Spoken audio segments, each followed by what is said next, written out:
Hello and welcome to the Captain's Table, ladies and gentlemen. My name is Paul, the Zerker01, Batman Shelley, your humble host and space bartender at the Astropub with the Captain's Table. It is a community-based Star Citizen podcast where I bring members from all around the community to come hang out, talk, shoot the shit about Star Citizen.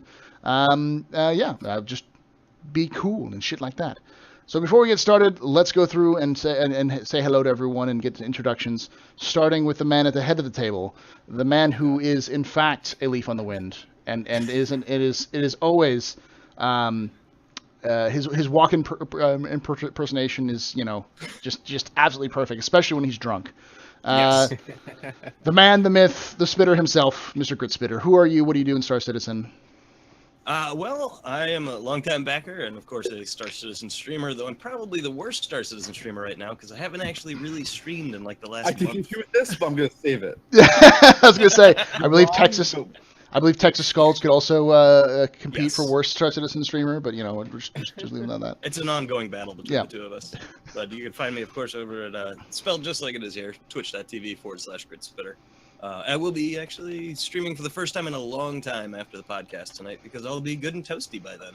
So it should be a lot of fun. And hopefully your shit's not busted because I know it's been busted recently. Yeah, and that's about when Gritstopher Walken will start coming out, probably. Yes. Yes. Next, the man who is greater than all of us, the captain of the seven seas, and whose red hat blazons like Rudolph's nose on a snowy evening in Christmas. Meyer _ badass test. Meyer test. How are you, Meyer? What are you doing? What are you doing in Star Citizen, all that kind of stuff? I'm good, yeah. Like you said, I'm a Star Citizen streamer, and so I pretty much do nothing but that. I try to play Prey as well. Who am I? I think you've already. I am me. That is all. Yes.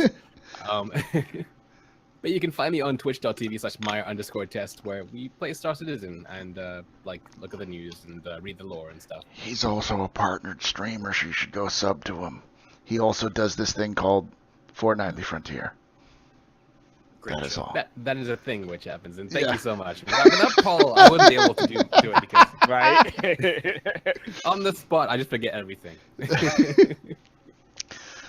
Next, we have a man who, despite numerous restraining orders and lawsuits, still manages to come on this show, and is actually one of the newest members of Test Gaming, Papa Dolvac. How you doing, Papa Dolvac? What do you do other than be terrible? Today he's drinking. Do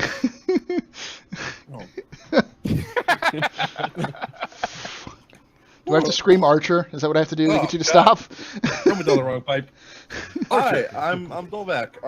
I'm a subpar Twitch streamer, and that's about it, really. If you want to watch subpar gameplay on a semi-regular basis, I'm your guy. I'm now part of Test Gaming.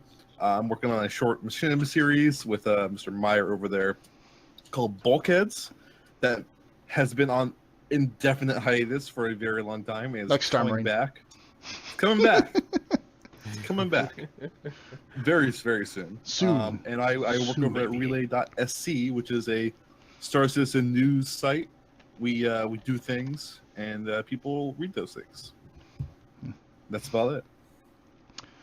All right, then we have the man who needs no introduction. Introduction.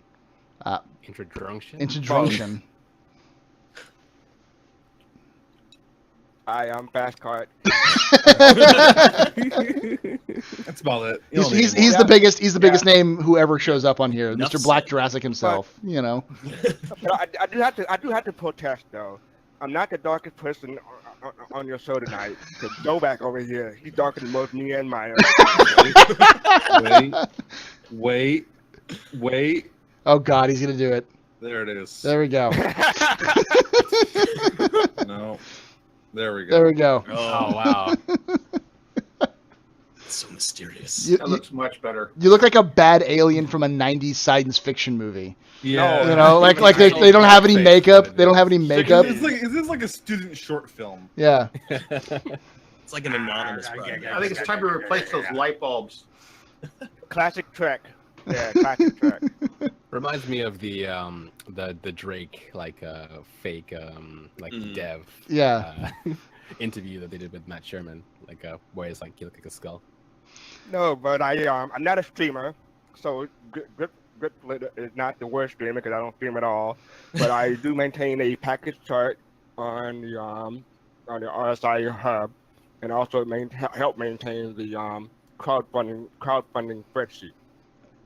He is a spreadsheet man. You also see him in a lot of these podcasts. He goes into a lot. You're like a regular on the roundtable, aren't you? And the Friday night show. The Friday night show on the base.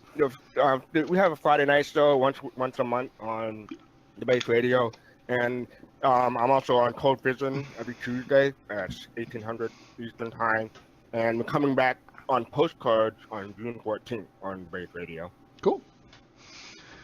Then we've got the eldest man in Star Citizen, the wise Gandalf of the community, the sage seer, Mr.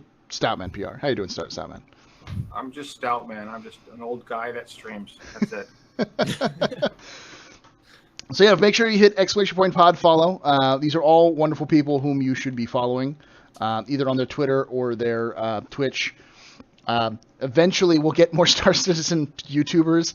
I have actually talked with STL Youngblood, and he's actually in the Discord with us. But STL, whenever I talk with STL, a myth. He doesn't exist. Every time I talk with him, we talk about once a month, and whenever I talk to him, he's like, "Yeah, I've got a kid and YouTube, and YouTube's my primary source of income, so I don't got a lot of time." It's like, it's all right, it's understandable.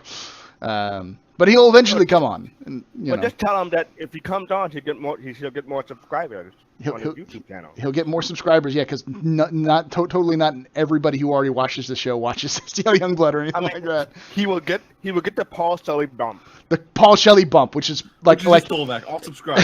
Promise. Promise. You get one at least. Your numbers will dive because everyone will get stupid drunk on while watching the show and be like, "This is crap," and trying to hit the upvote button and hitting it down. Anyways, so for those of you guys who are just tuning in now, I think everyone here has been on the show before, so it's pretty easy for you guys. But for those of you guys who are just tuning in, the way that this works is we talk about Star Citizen. We'll talk about a topic, that might be recent. We might go on a tangent about fucking Star Kitten or how janitorial services will work in the universe. It doesn't matter. Like we go on a tangent. We'll go on a tangent and talk about that. Just so long as it's sort of related to Star Citizen. Or not. Or we do that for about an hour. Yeah, that's true. And then after that, we do about question and answer sessions with you guys. So exclamation point questions, exclamation point question mark, and exclamation point question in chat. We'll give you guys a link to ask those questions. Woo! So, before we get started, what was your guys' thought about the recent ATVs and everything was there anything this week that stood out to you in particular? It was super technical. Like, it was actually there's a lot of good stuff in there, but you have to do a little bit of digging to kind of uncover it. There's not a ton of eye candy like the last couple of weeks. The last couple of weeks have been great. The last couple of weeks have been really up there. Yeah, we get kind of spoiled that way. And I'm harsh on ATV. If it's not a blow your brains out incredible ATV, I'm like, fuck this. This is bad content. But it's also kind of par for the course for the Austin updates. They've been nailing it for the past few weeks, but Austin's are typically Austin and LA are the write-off weeks for me. It's there's not going to be anything crazy in here. It's whatever. They're you temper your expectations a little bit, but this one was pretty good. This is good stuff. I think part of that reason is that Austin and LA tend to be the bread and butter studios in the sense of the basics.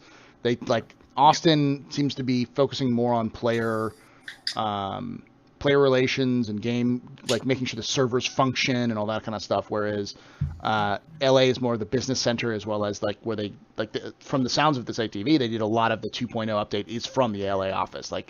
the whole like basic integration of the foundation systems is being done by the LA team as leads with other people around the world. Whereas like Frankfurt and Manchester are just like, hey, let's do all of the cinematic cool shit that everyone else wants to see, you know? Yeah. And make All the new sense. shinies. Yeah. Except, the one thing I got from ATV is that we'll be able to exercise in game. So maybe I'll be able to work off some of this stuff. Oh wait, that doesn't work. It doesn't work that way. Here's a question: will exercising increase your stamina pool? But there was something. There was also a lot of dev chatter this week. There was a lot of devs talking in Spectrum chat as well as just on Twitter and on Reddit, and they did mention something about like how actually having a like a mess hall or like a kitchen in your ship will actually increase your stamina possibly. So, like they talked about that stuff like a long time ago, and then they kind of went radio silent on a lot of that stuff. Like we haven't heard about like Death of the Spaceman in like 3 years almost at this point. Yeah, Yeah, but it's really recent though. The them coming back and saying that your ship will serve as kind of like in any MMO you have like you eat food you get a well-fed bonus. Mm-hmm. Well, they want the well-fed bonus from having a mess hall or gallery and using it before you go on an away mission. That's always how I've expected. Yeah. They've said multiple times that like we don't want you to be like micromanaging food and water and like thirst and all that stuff. And like, but it's like the simple way to do it is just like, hey, you're well fed, you're well rested. You just slept in the bed for a while. You logged out in the bed, so you log back in the bed. Yeah. And then like, hey, and then that's what drugs can do. Drugs can pull in like, hey, maybe there's now some detrimental effects to this stuff, but it's like you're gonna be like really on point. You will look ripped. You will be ripped as fuck. You gotta take them roids, baby. Really small testicles. Really long time ago. Long time ago they talked about what was it? Maybe some drugs affecting things like your G-force tolerances and stuff in dogfighting. If you might not black out as quickly if you have some kind of like adrenaline booster drug kind of thing. So I guess it's all kind of add-ons. What you're describing is straight up the Expanse right now. That is like straight up Expanse. With the mess hall thing, which makes sense. Some people are hoping for or something similar to the Star Wars Galaxy Dancer that increases your endurance or stamina and stuff like that. But I don't think we're gonna go down that road. Well, I'm wondering if are you saying Star Wars Galaxies had a boner meter? Yes. Yes. This. So does Conan Exiles as well. That's a slider, not a meter. That's a slider. No, but the I've been using this a lot because I think it's a good example of game design because it's been fleshed out over the course of 5 years. But PlayerUnknown and his Battle Royale, starting as the mod and then eventually now the player Battlegrounds is what he's making, has kind of taken the survival concept of food and eating like eat and drink mechanics and then honed it down to exactly what it needs to be, which is it's a buff that will help you, but you don't use it all the time. You only use it when you really need to. And as a result, it becomes more of like a potion in most MMOs, which actually works really well, especially for most people who'd have MMOs. So I think having someone who was like a pretty good chef or knew all the combinations of like to make specific food or drink combinations or drugs, and each of those drugs... Banu souffle. Yeah, it's not made with eggs. It's made with semen. Yeah, we know. Yeah, Banu semen. Thank you, Papa Dovak. That's the one. Have to get in somewhere.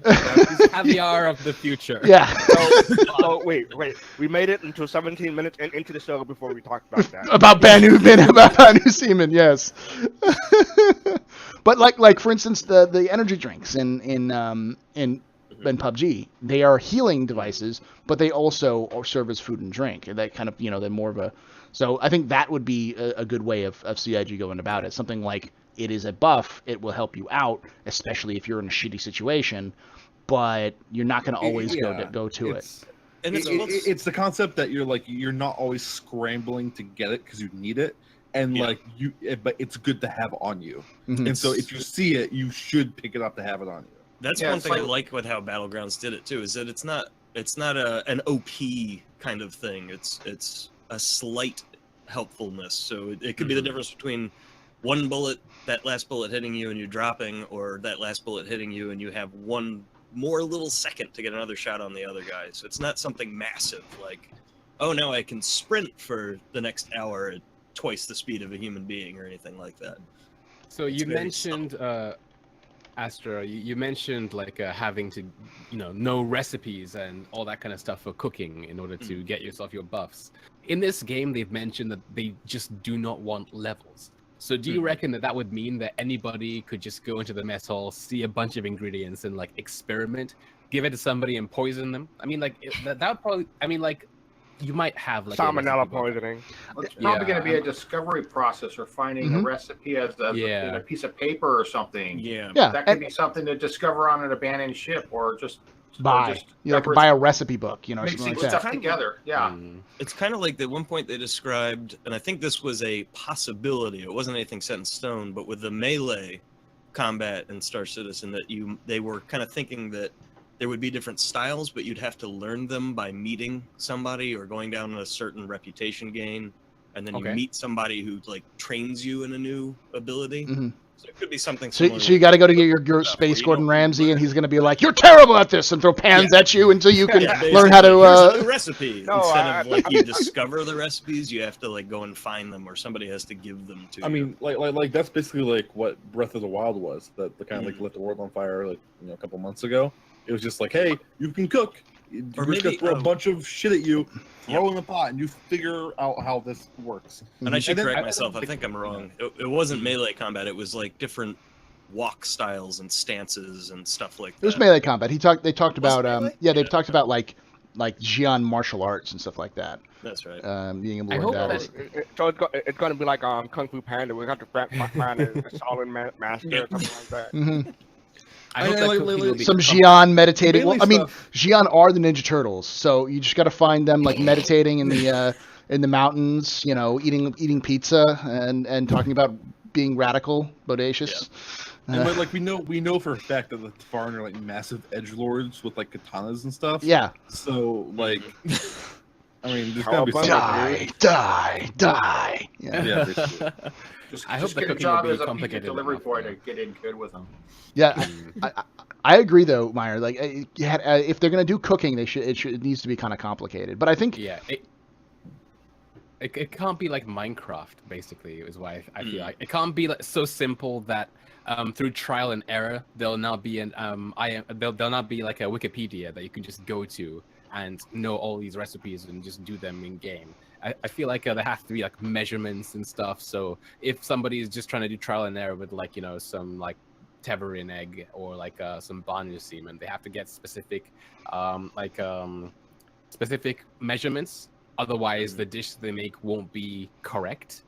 Yeah, you know what I mean. So they would have to have used a cookbook in order to do it properly for those benefits. Otherwise, you have to get that cookbook. You bring stuff where it's like, hey, in this atmosphere, you have to change the temperature to this. So you actually you can't just look at a guide. You have to actually be like, what's the air pressure here? Yeah. Do the calculation, change it to this temperature, and it'll come out correctly. And like also, we were saying, I see it as something a lot similar to what they've talked about with like engine tuning, the optimization stuff, along those same lines, where it's like they've always wanted that to be somewhat skill based. So it's like, sure, there's gonna be some form of like you want to make a Banu souffle, you need this, and this. But it's like everyone knows that. You can look that up on the wiki. But if you want to like make it like a +2 Banu souffle, you need to actually like know some other conditions and like actually have some in-game knowledge and use some of the elements around you to like either like make that above like the basic whatever. So Paul, what this means is that when actual PU start and you have your bar, you're gonna need a cook also. I am gonna need a cook. I've got a couple people who already volunteered. So I know Biohazard has he's an old backer. He volunteered because he's actually a cook in real life. That's his job. And he's You're volunteered. You're gonna let a guy called Biohazard cook? Yes, it's a pub. You want me to cook? Because it's gonna end up being nothing but burnt drunken fry-ups is what it's gonna be. It's gonna be burnt. Maya, think of it this way: it'll be better than a rat. Everything will be deep fried. Yes. Also, what happens to a deep fryer when the gravity goes off? Oh God! Oh God!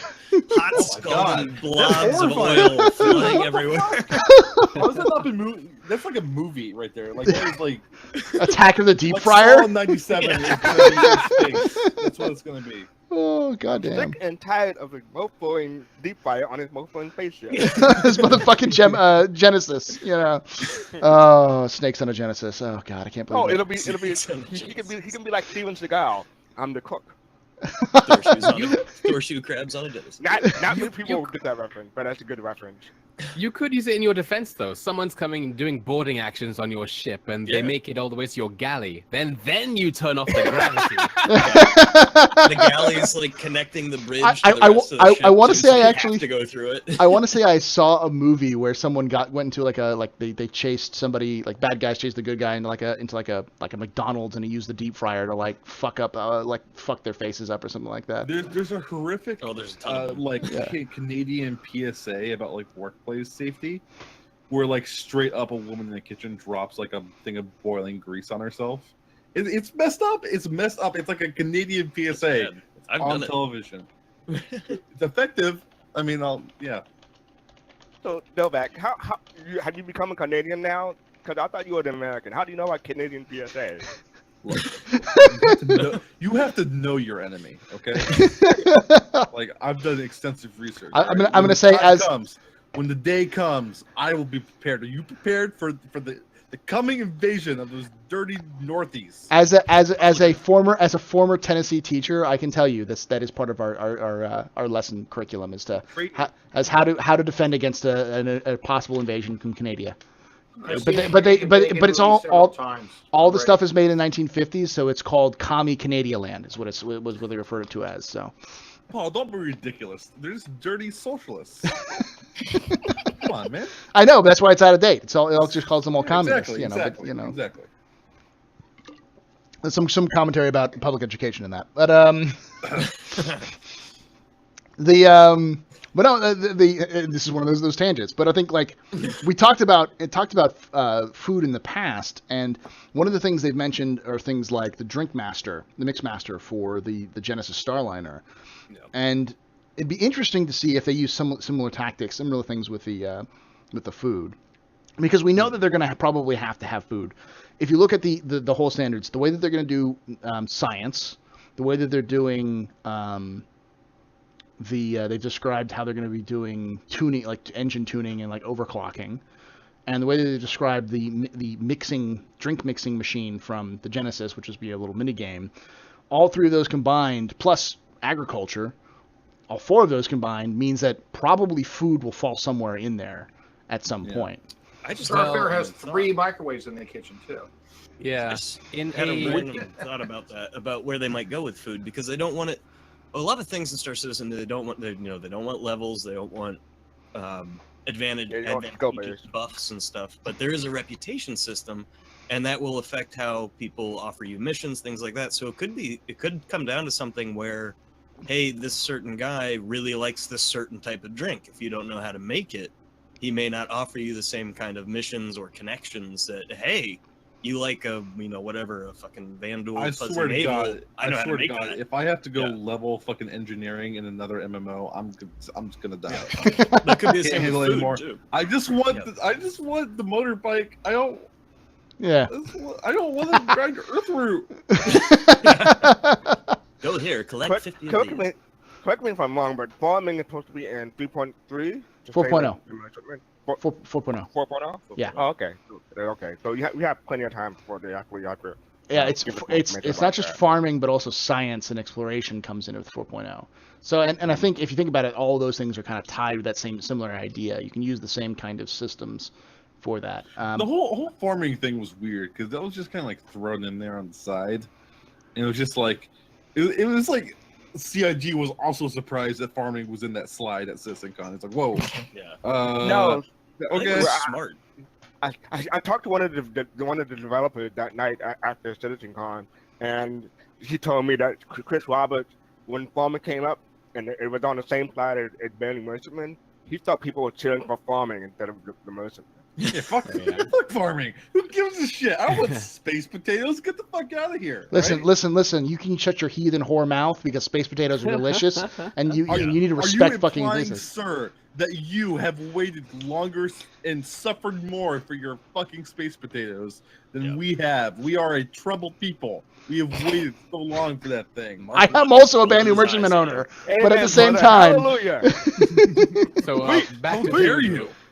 Sorry. Back to food real quick. In an interview that has gone largely unseen, on this YouTube channel with like 200 subs, but he's interviewing one of the devs who is behind all these survival mechanics and stuff, and he asks him, so they've said before about survival mechanics when you're on planet side, things like radiation and all that kind of stuff. Where does food come in? And the guy mentioned that food will actually play a pretty large part in survival, like in other survival games, but it won't really quite work. I mean, you wouldn't need to worry about an empty stomach on a ship, because you're on a ship, right? Food's abundance. But when you're stuck on a planet, then you're gonna have to worry about food. You can't stay on a planet indefinitely without something to feed you. If that planet is barren, you're going to end up starving to death in maybe 48 hours if you don't leave that planet or whatever, if you're just stuck there and your ship doesn't work. This is you have to worry about you have to worry about the food mechanic. You have to worry about the bathroom mechanic too, like how often you have to use the restroom. Well, I mean, most ships have bathrooms, don't they? It's just it follows you around. You think those butt molds are like you're actually molded to like your rear end of your character? No, man, there's empty space in there. I happen to think the farming thing is a brilliant, in a way, not marketing ploy, but just a brilliant ploy in terms of all the different things you can do. Because we've all talked about this in the past, I'm sure, on our own streams and even on here, is how diverse this game is going to be in terms of how many different demographics it'll appeal to, different types of gamers. And I like how they're segregating things like that, even like that survival mechanic. So if you want to go and play a survival game in Star Citizen, go stay on a planet forever and play a survival game. If you like farming games, you can do that in Star Citizen. And it'll play a role that will tie in with people that like being transport, playing trucking simulator games. And it's just something for everybody in it, which is brilliant from a game standpoint. They have leaned into that, like the whole there's something for everyone. They've it's weird because at the beginning of the project, that's what everyone the project was crowdfunded, and they were like, the internet freaked out and was like, oh my god, this thing's gonna be the ultimate game. And the community was like, actually, please don't spread misinformation. And then we've kind of accepted that this thing is this weird everything game. And then CIG has kind of accepted that they have to build this kind of everything game. Yeah. And it's just fuck it. If anything slips into the future, though, things like farming and stuff like that will happen. But the honest to God answer is that what CIG seems to be wanting to do is they're building systems that are strong enough and robust enough that they can use them for lots of different roles.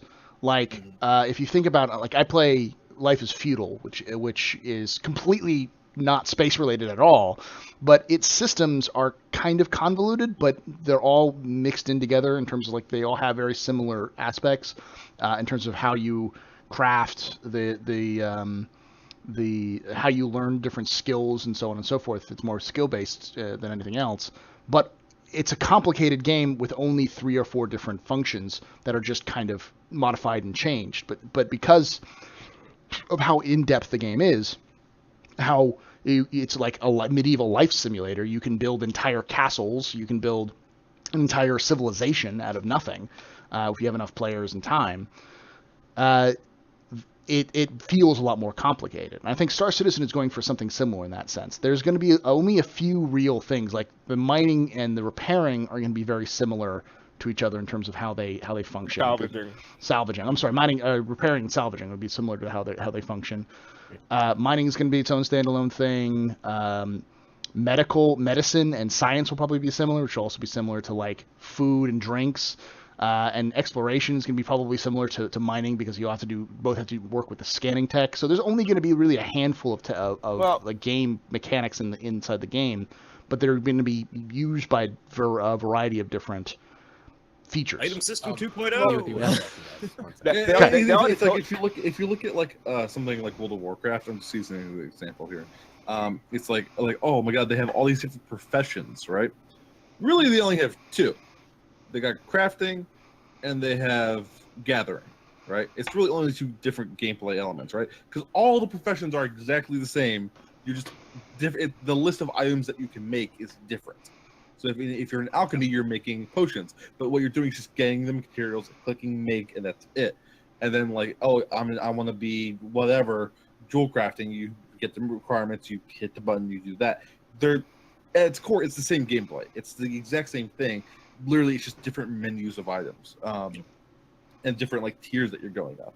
And then there's the gathering side of things. Where just, hey, if I'm a miner, I'm gathering ore. If I'm a herbalist, I'm gathering herbs and stuff. But really, it's only one thing. It's just they've themed it enough so it feels like a different thing.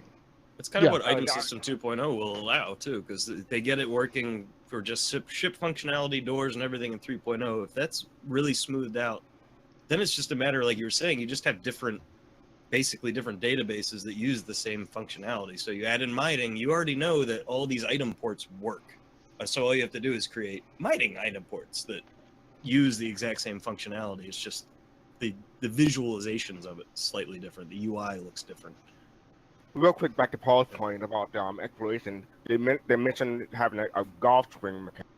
I'm wondering how many other. The golf swing is probably gone. They got so much shit. They got so much shit for that. So many people are like, fucking Tiger Woods PGA Space Explorer. What the fuck? I really didn't mind that. I didn't mind it. I'm kind of into, by the way. Yeah. I'm kind of on board with this. If we could have data golf in the future, I'd be on board with that. An asteroid field. Yeah. FYI, that could be a thing, maybe. But you crush my dreams, community. But whatever.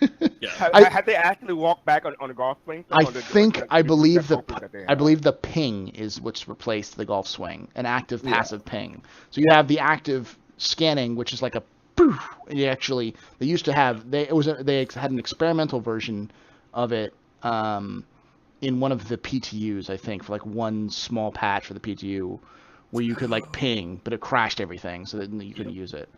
And but it's been in the UI code, in the UIs ever since 2.5 or 2.6. So there was actually a visual, everyone could see your ping. That may change so it just lights the shit out of everybody else's sensors, their passive sensors, if they get pinged, similar to a sonar. So there's radar, which is passive, just you get feedback, and then you've got your sensors, which are like sonar, where you actively ping everything around you, but everyone can tell if you've been pinged because it's just more sound based. That's what I think they've replaced it with.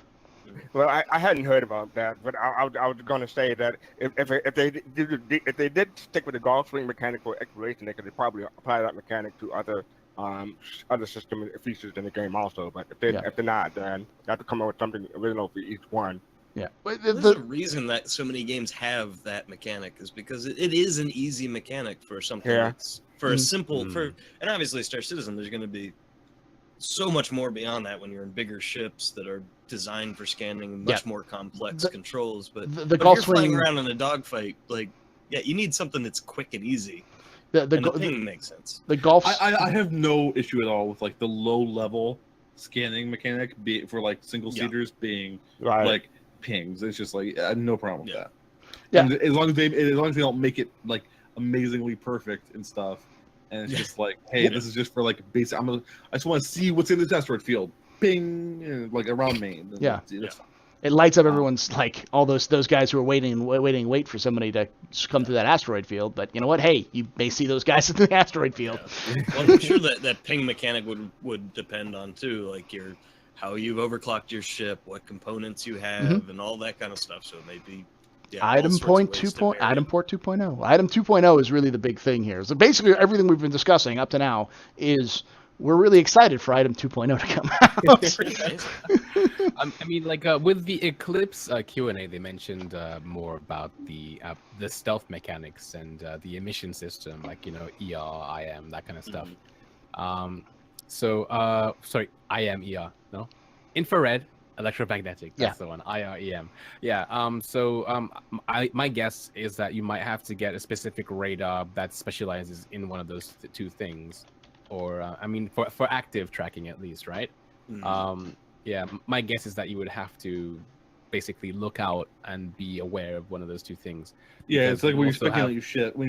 Do you want the 70-30 or do you want to be more well-rounded and have the 60-40? I would bet the defaults kind of all have it, but it's very just generic, and then you can because you also have to worry about background radiation as well, because that's something that you don't see in the game yet. Like background radiation and is always 0, and when you do stuff, it then your ship stuff goes up. But like if certain parts of the space are going to be noisier or quieter than like especially like nebulas. You go to a pulsar, really crazy. You go to a pulsar system, then you're going to have much higher background radiation. Or if you have like a white dwarf, it's going to be higher than say a yellow dwarf, or so on and so forth. A black hole is going to be like fucking multiple times.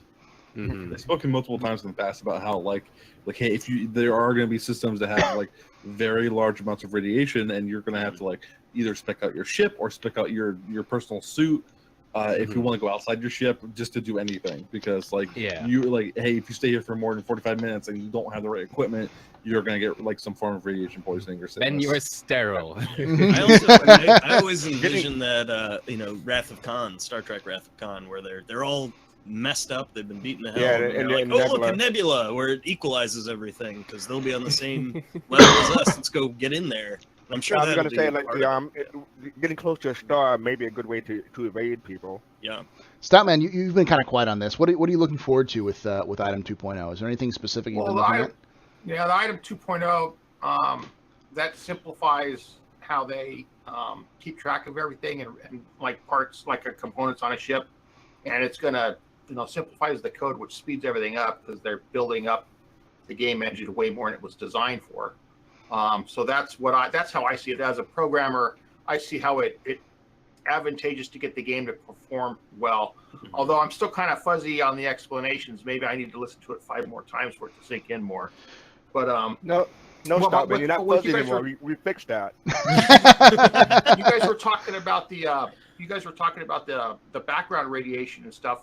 I think that's going to be something interesting with gameplay when you're attacking or you're trying to be stealthy or something. If you notice that there's a local source of radiation, you may put that behind you so you're like hard to detect as you're coming at them. Something like that. That's going to be an important part of gameplay. And that's also something that will vary because orbits and everything in systems. So it won't always be in the same place either. Well, you're going to need to know what's around you and how you can use it to your advantage. And that's skill based. We're going to learn that as time goes on.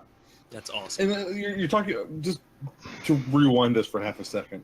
You're talking about all these different elements in various systems that all systems are different at their core, not just in like what's in them, but like the radiation of those systems and just generally how comms works and everything. It's very different as far as gameplay reasons. But like what you could do is you could easily make stuff like we're talking about, like cooking, right? And like how do you make that a mechanic that is skill based, not just like a stat or something you can look up on a wiki, right? You can easily just do a ton of stuff like, hey, this plant has to be kept alive to make this dish, and it has to be alive right before you prepare it, right? And if you leave this system, you will not have the radiation from this star. That's harmless to humans, but this thing needs to be grown and kept in the star, and it will die without the radiation of the star. And so like you need to prepare it in this system before, and then once you prepare it, you can use it anywhere else. But if you want it anywhere else, you have to go make it there. Or same thing with something else where it's like, hey, you have to have these atmospheric. If you open this bottle of like Tavaran gin or whatever, it's going to evaporate, right? It's going to evaporate unless you are in the right atmospheric conditions. And so you have to pressurize the room you're in to the right atmospheric conditions to utilize this. That's getting too involved. That's getting too specific. Yeah. That would be so much development time for very little gameplay. It's more like you're cooking and you got a slider and you got some waveform and it's randomly changing and you got to adjust it to keep it from getting what I'm talking about is interactive. What I'm talking about is specific pieces of information, not necessarily about cooking, but about just mechanics in general, where you have like, if you want to do this, you have to do something that you can't just do in your ship right this minute. Like, I want to make X, or I want to tune X, or like I'm going to do this amount of research, right? In my endeavor, in my whole spinny whirly gig, right? I have to go here to get a sample from a specific place to do this level of research. I can't just do this anywhere. This is not like World of Warcraft. This is where as long as I have the stuff in my inventory, I buy off the auction house and just hit go. It's not that. It's like you can look up this information, but then you have to go do something. I vaguely remember a conversation about the Endeavor, and I can't remember if it was an official CIG conversation or maybe it was on a podcast, but they were discussing the possibility of like growing plants in the Endeavor, and certain plants being specific to like a red dwarf environment or a, you know, Earth-like soul sun environment, and you would have to go and basically get those components to install in your greenhouse. So if you have plants that need the farming module, you'd have to go get some kind of lamp or grow housing that produces a red dwarf like light spectrum. I don't know how we got onto the food discussion. I blame myself probably. I probably brought it up. I'm hungry. But one of the easiest ways to balance the food mechanic, where you can make it more complicated and require some more work than just looking up a wiki, is that anyone who has the recipe can make something. However, just like in real life, if you have a recipe, you can make something. That doesn't necessarily mean that recipe is going to turn out as perfect as a master chef. A master chef knows the nuance of things like you should add this much or this much. Just saying, you know, like an ounce of this, you know, of like Worcestershire sauce is gonna, you know, is great, but you know, how much is an ounce to you versus how much is an ounce is actually needed. You know, maybe it's only a half an ounce, even though the recipe just calls for an ounce or whatever. Having those kind of small nuances where if you don't know the recipe, if you haven't learned it in a book or get trained on it, then you will only be able to make up to a certain quality. But if you know the recipe, yes, exactly. But if you know the recipe, if you have some ability, then you can make above that quality. And the higher quality foods would allow you for, as well as they have to be good quality, like, because quality makes sense. They already know that we're going to have different variations of quality in everything: armor, clothing, fuel, weapons, everything. Engine, weapons, yeah. So having a different quality level of ingredients and a different quality level of the ability to produce those ingredients to create like a good food would be the difference between someone being able to create really high level stuff that will give you that boost in combat you need, or that boost in exploration, so you're not like, you can run away from that giant space lion that's chasing you and your crew down when you went into the wrong cave or whatever. Then you have that go faster juice that you're just hauling ass out of there because you think Meyer, thank God that Meyer knew how to make go-go juice from his times with the Tavarn, you know, tweaker masters or whatever, you know. Sorry? No, you'll be escaping from either the crotch dog or the crotch spider. The crotch dog or the crotch spider. Flying crotch spiders. Oh God, I remember those things. It's delicacy, man. It's delicacy. I still personally, I like the idea of less buffs from stuff like that and more reputation enhancements, where people see the NPCs and stuff react knowing, oh, he can cook that, he's really good at that, so maybe I'm going to tell him more stuff than I would tell somebody else. You can also just easily get materials where it's like, hey, you could get a Jean apple or a Jean pear or whatever, but if you want the really good stuff, they have to know you, and you got to know who to go to get the real good stuff. Yeah, and maybe that's only information you get based upon how well you can do a certain thing. Yeah. And then they're like, information plus rep gates. Yeah. If you got a good rep when you buy something from a vendor, they'll just give you a little bit higher quality because they like you. So when you make something, it turns out better because you started with the better material. It's easier to do instead of better quality. They could just make it cheaper to get the same, regular quality.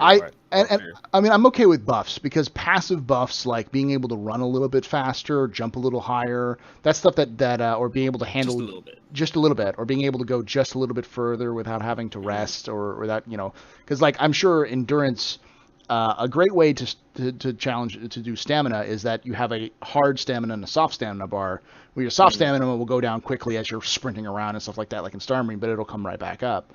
But the longer you go without having to log out or less resting for a long period of time, where you're not busting your stamina all the time, the more your stamina will go down, your hard stamina, and then you have to like rest to bring it back up. That promotes slowing down the gameplay as well as allowing players to enjoy, like go to a bar and sit down. Mm-hmm. Suddenly your stamina's going back up. So it's a gameplay reason why you need to be at G-Lock. Other than getting a mission and just running around like a bunch of fucking assholes, through. As long as they don't do stackable buffs, because now I have mental pictures of like somebody on a dragonfly on a planet, and then some other guy just goes sprinting by. Fuck you, buddy! I had a whole bunch of drinks at the astro. It's stackable, but only in Arena Commander and Star Marine. Oh god, So it's piss off more of the nonsense. competitive guys. Piss off them more. It's stackable, I'm okay but the with any cooldown is deadly. Yes. Just the DTs for 2 days of in-game time. You're just laying there. I'm remembering that that Futurama episode where Zoidberg gets high and at the end of it, he's like, "Oh my god, I'm coming down," and he's freaking out. You're just vibrating. It's just like you start hallucinating hypnotoads all over the place. You're gonna have to wean yourself off these buffs, otherwise. It's a rare drug. It's a rare drug. Hey, that ties into the pharmaceutical profession and the drug profession then, because you have to make like like methadone and stuff like that for people that abuse other buffs so they can come down off them. Well, see, it's a whole new profession. I just want to say that the file you all will be running, I'll be flying my dragonfly. Gritspitter, speaking of food for reputation, I can now see in my mind this very awkward situation where you're trying to cook for reputation. You have these Teverin delicates, and they're like, this omelet's amazing. What's it made of? Teverin eggs. You know what would start? It's made out of. If you're going for reputation and you disconnect and you lose all the material because you lost connection while you're trying to do it. Ooh. You cause a fire in your stuff era kitchen and Grease fire. And like, at the same time, we're talking about drugs and food, but what about the same thing? Like there could easily be like illicit materials that you are not allowed to have. Like we have smugglers, right? Yeah. It's like, hey, there is this super rare animal on this planet, only one its eggs, but like there's like 10 of them left. So like you want to go get your willies and or what if go you get that thing? You're gonna go to prison if they catch you with it. So, what if you're a law-abiding chef and Star Citizen, and you create some meal, and the resulting created meal, if there is some kind of mechanic like that, is something that's basically the equivalent of like UE meth. So you're a law-abiding person. You didn't mean to do it, but all of a sudden you've got a kitchen full of something that's like a controlled substance in UE's You mean the blue stuff? You've suddenly become Heisenberg, Yeah, exactly. Yeah. It's just Banu chicken sandwiches that just make you high for no reason. Don't stock your kitchen with stuff from the smuggler depot. Just don't go in the back room of the pub. That stuff's not food, all right? That stuff is not food. Cheap ingredients at Levski. For Dovak, though, idea, I think like the flying crossbiter egg will be a delicacy. Mm-hmm. Well, and that's the thing is that with how the item system 2.0 works, everything is going to have a unique item named to it, as well as being separate, being able to be separately identified and manipulated in its own way, especially with things like being picked up and all that stuff. So I'm also imagining a hellish scenario where you have to be at a stove and you have an egg and you have to like with your mouse and keyboard like walk over with your hands, pick up the egg, crack the egg and put it into the stove and like with mix all it the up. Golf swing mechanics. Yeah, all swing mechanics. And if you mess up, toxic spiders go everywhere. They flood everywhere. But I mean that's ironically Yeah. that would be something you could do in a cooking mini game is golf swing mechanics because you have to hit it the right moment so you could Hey, have. I don't know about the rest of y'all, but I'm gonna be using voice attack for that. Yes. Swing. For those people who are really like, You have to yell. Fidelity. Oh God. for those I don't know. people who are kind of against all these cooking mechanics, though. At the same time, I mean, I wouldn't worry about it. Just hire an NPC, and they can probably get along fine. Yeah. Like, it's just people who want to do it. Yeah, and kind of talking about buffs and stuff. I don't think it would be something that's game breaking. It would be if you feel like doing the cooking, you can. You don't have to. Yeah, and Yeah. it also gives things like, say, if someone really wants to do the cooking and do the drug making, they can find markets to sell it to other players because they're like, hey, this is good shit, and it'll help you out in a pinch. So like, hey, we're gonna go down on an exploration mission. We don't know what the fuck we're gonna find. Let's go stock up on some good shit so that when we go down there, we don't get ambushed by crotch spiders. So that you go to, Meyer's deli and you say, hey, Meyer, we need the good shit. And Meyer's like, all right, cool, here's the good shit, but you're gonna have to pay me money. So that adds more player interaction to the whole thing as well. But you can also go to like generic NPC number 4522's, general store and get that too. It just depends on the quality and condition you want them in. So It'll cost you extra for the good stuff. If you want to make this stuff so it's not game breaking or affecting game mechanic, you could like have a buff that affects your charisma to interact with NPCs. That too. Charisma +1 and stuff like that. Yeah, and like make yourself extra pretty. I do like, especially with subsumption, I do like the idea that if you're dealing with NPCs and like say you walk up with like a drink and you hand it to Miles, the quest giver, before you show up there, suddenly it's like he's like, oh, you've got my favorite drink. Your reputation suddenly went up with me, kind of thing. That's what I was getting at. Yeah. Or you're with a Xi'an diplomat and you're like, hey, I've got some of this, and he goes, oh damn, this is my favorite food. I'm gonna give you some reputation boost, and we'll give you a little bit better idea as well. When you say that, I'm imagining Miles Eckhart with a plus effect and having a +1 heart. Yeah, over his head. And that's the kind of thing too that you couldn't like just you find that on an SC Wikipedia. Like your character wouldn't have that option to order that unless you overheard a conversation or another NPC tells you, "Hey, Miles really likes this shit," or something like that, which makes it promotes gameplay because then you have to go to an area or you have to talk to people to make that happen. You can't just look up all the shit online and be like, oh, I just do this, this, and this, and I'll have all the best everything. Some people will. Yeah. Most they'll try. And it's fine if it's like an SE wiki where it's like, hey, you have 5,000 steps you have to do to get this good perfect here thing. Are the steps. Yeah. I think people that discover that little extra step or trick are not necessarily going to share it on a wiki right away. Yeah. They're going to be the only chef that can make this food with a +2 buff until somebody else figures it out. Just like you find a wormhole, you're not going to give the coordinates to everybody. You're going to sell it. You're going to profit from it. That's going to be a big part of the game. But 2 or 3 years down the line, all this stuff will be on the wiki and stuff like that. There will be a point where the game is no longer that new. So yeah. That's where I mean, wasn't the hope that the content's procedural enough that something will always be different. But it's also true, going back to the whole point, that because solar systems do have orbits and spinning axes and stuff, so it wouldn't be easy enough as saying like, hey, go to this coordinate to meet this guy, because every time you go into the game, he might be somewhere else. So it would be more vague, like, oh, well, you're gonna need to talk to this NPC. But we can't really tell you where that NPC is. He's in this area. It might take you a week to find him. That's what I hated and love about Skyrim, was that like you're like, hey, I need to go to this person, talk to this person, but it's by the time you like fast traveled there or got there, it was night and they were asleep. You had to break into their house to get the freaking quest. Well, speaking of Miles, a quick tangent for this week's updates. That's kind of surprised me from ATV. They were talking about the mission trees coming from Miles. And what surprised me is that you don't have access to Miles right away, that you actually have to gain reputation to get invited to go and meet him. And then they made it sound like there's a whole robust amount of missions that come after that.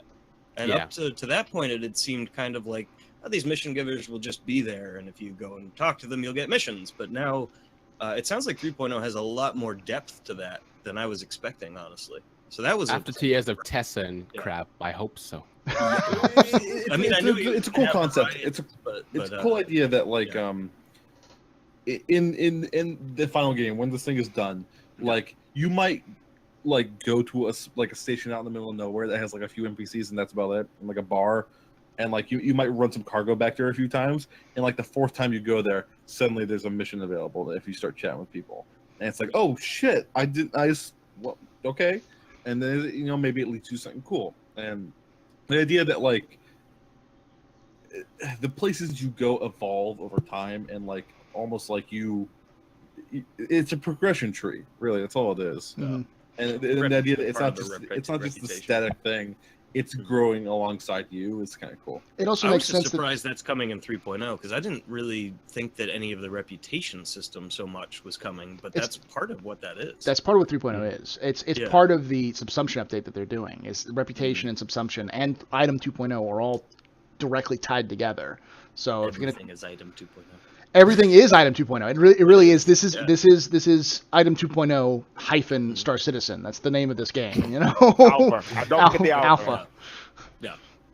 But the thing is, like, they consider them hero characters, and just like any hero character, you're gonna have to do so many fetch quests or escort missions or whatever before someone's like, "Aight, you can come see the Don now." The Don will see you now, kind of situation. So I think it's the same You got to way. build your reputation up for whatever reputation that guy requires, or maybe it's a combination of 2 or 3 different ones. Yeah, and like Miles Eckhart Or is like- in lore, he's like a really famous. Him and his company are really famous, like kind of gray level mercenaries on the frontier. So Yeah. it would be like the president of the United States calling you in because you're going to do a favor for him. Joe Schmo off the street, which doesn't I happen. need you to do a thing for me. Yeah, go ahead, Miles. I'm imagining like the reputation is how you'll be able to buy like a brand new merchantman in game or like the brand new defender or something like a super hornet with the UEE or something like that. And like they've talked about how like the different Banu guilds are like very different in quality, right?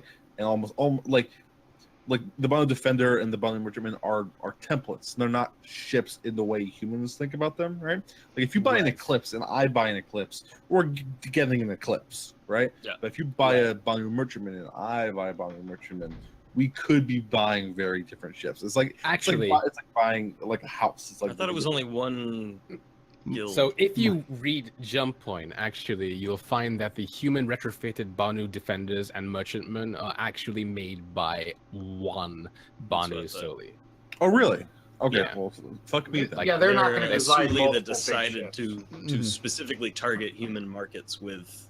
Well, but Banu you could ships. augment your ship with different modules, with different Sure, coolers, yeah. shields. And stuff we like know that the so- Banu specifically build their ships modular enough that they can accept pretty much any alien technology to their. I mean, the Defender itself has got like Vandul weapons, or no, it's got Jean Shield. Jean shields, Jean Shield, the Tavaran engine. engines. I'm sure it has human. No, it has some crazy like plasma weaponry that sounds like either Jean or Yeah.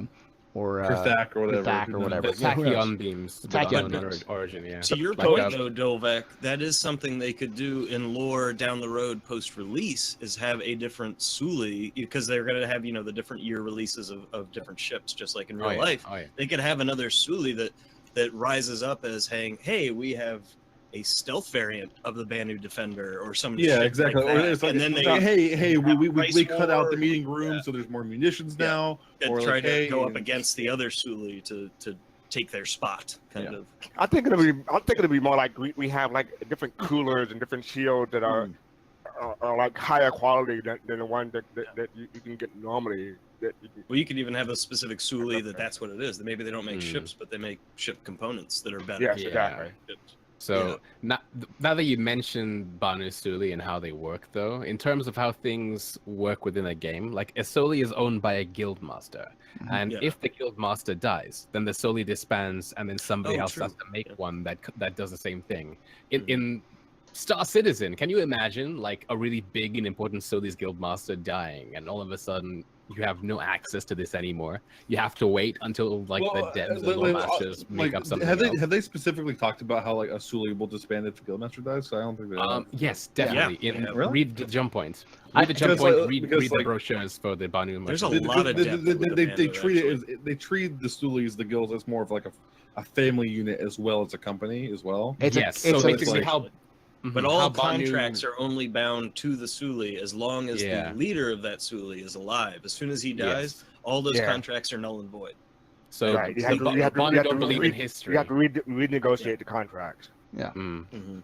Man, I thought I knew a lot about Banu, but fuck me, I guess. Are you not reading the lore, Goldak? I never thought about it till now, though, but that opens up a whole realm of possibilities down the line post-release. I'm envisioning a situation where a bunch of players get together and are going to assassinate the leader of a freaking Suli to see if they can do it. Or I can see easily like a game interjecting, like the like for an update. Like I remember WoW did this when I was playing, where suddenly I logged in and suddenly there were fucking pyramids floating over every major like city in WoW, and it caused a huge disruption. Garage event, that was great. Yeah, but that's the thing, is that we could easily have a situation like where someone assassinated a Suli leader, and now suddenly that whole sector, you can't get this, and that whole sector is in chaos because like Banu are disbanding, running around everywhere trying to find a new place, and people are like humans are butting their nose into the thing to try to see if they can't influence it. Have they ever mentioned exactly how big Sulis are? Like they're like nations. They depend. Yeah. They can be as they're as small as family units or as big as like multinational as they need to be, right? Yeah. It's like a business. Yeah, exactly. A Suli could be an entire planet technically. Like an entire planetary government could be just one. Well, yeah, because like we have those. Like we even have those in the UAE, where we have corporations that own planets. Mm-hmm. Yeah. No, I love everything about the Banu and how the gameplay around them in Banu space will be slightly different to what you can get elsewhere. Like the Banu, for instance, they have slaving Suli, and so if you're doing quests there and they manage to disable your ship and kidnap you, then you are a Banu slave and have to work for them doing their quests until you can buy back your freedom. Yeah. It's gonna be something interesting, you know. All I gotta say is that they better not rename me, because I'm gonna name my character Kuta Kente. Rename your character Kuta Kente every time. Person, your name is Toby. Bra, your name is Toby. Bra, your name is Toby. Eat the pizza, bra. Eat the pizza.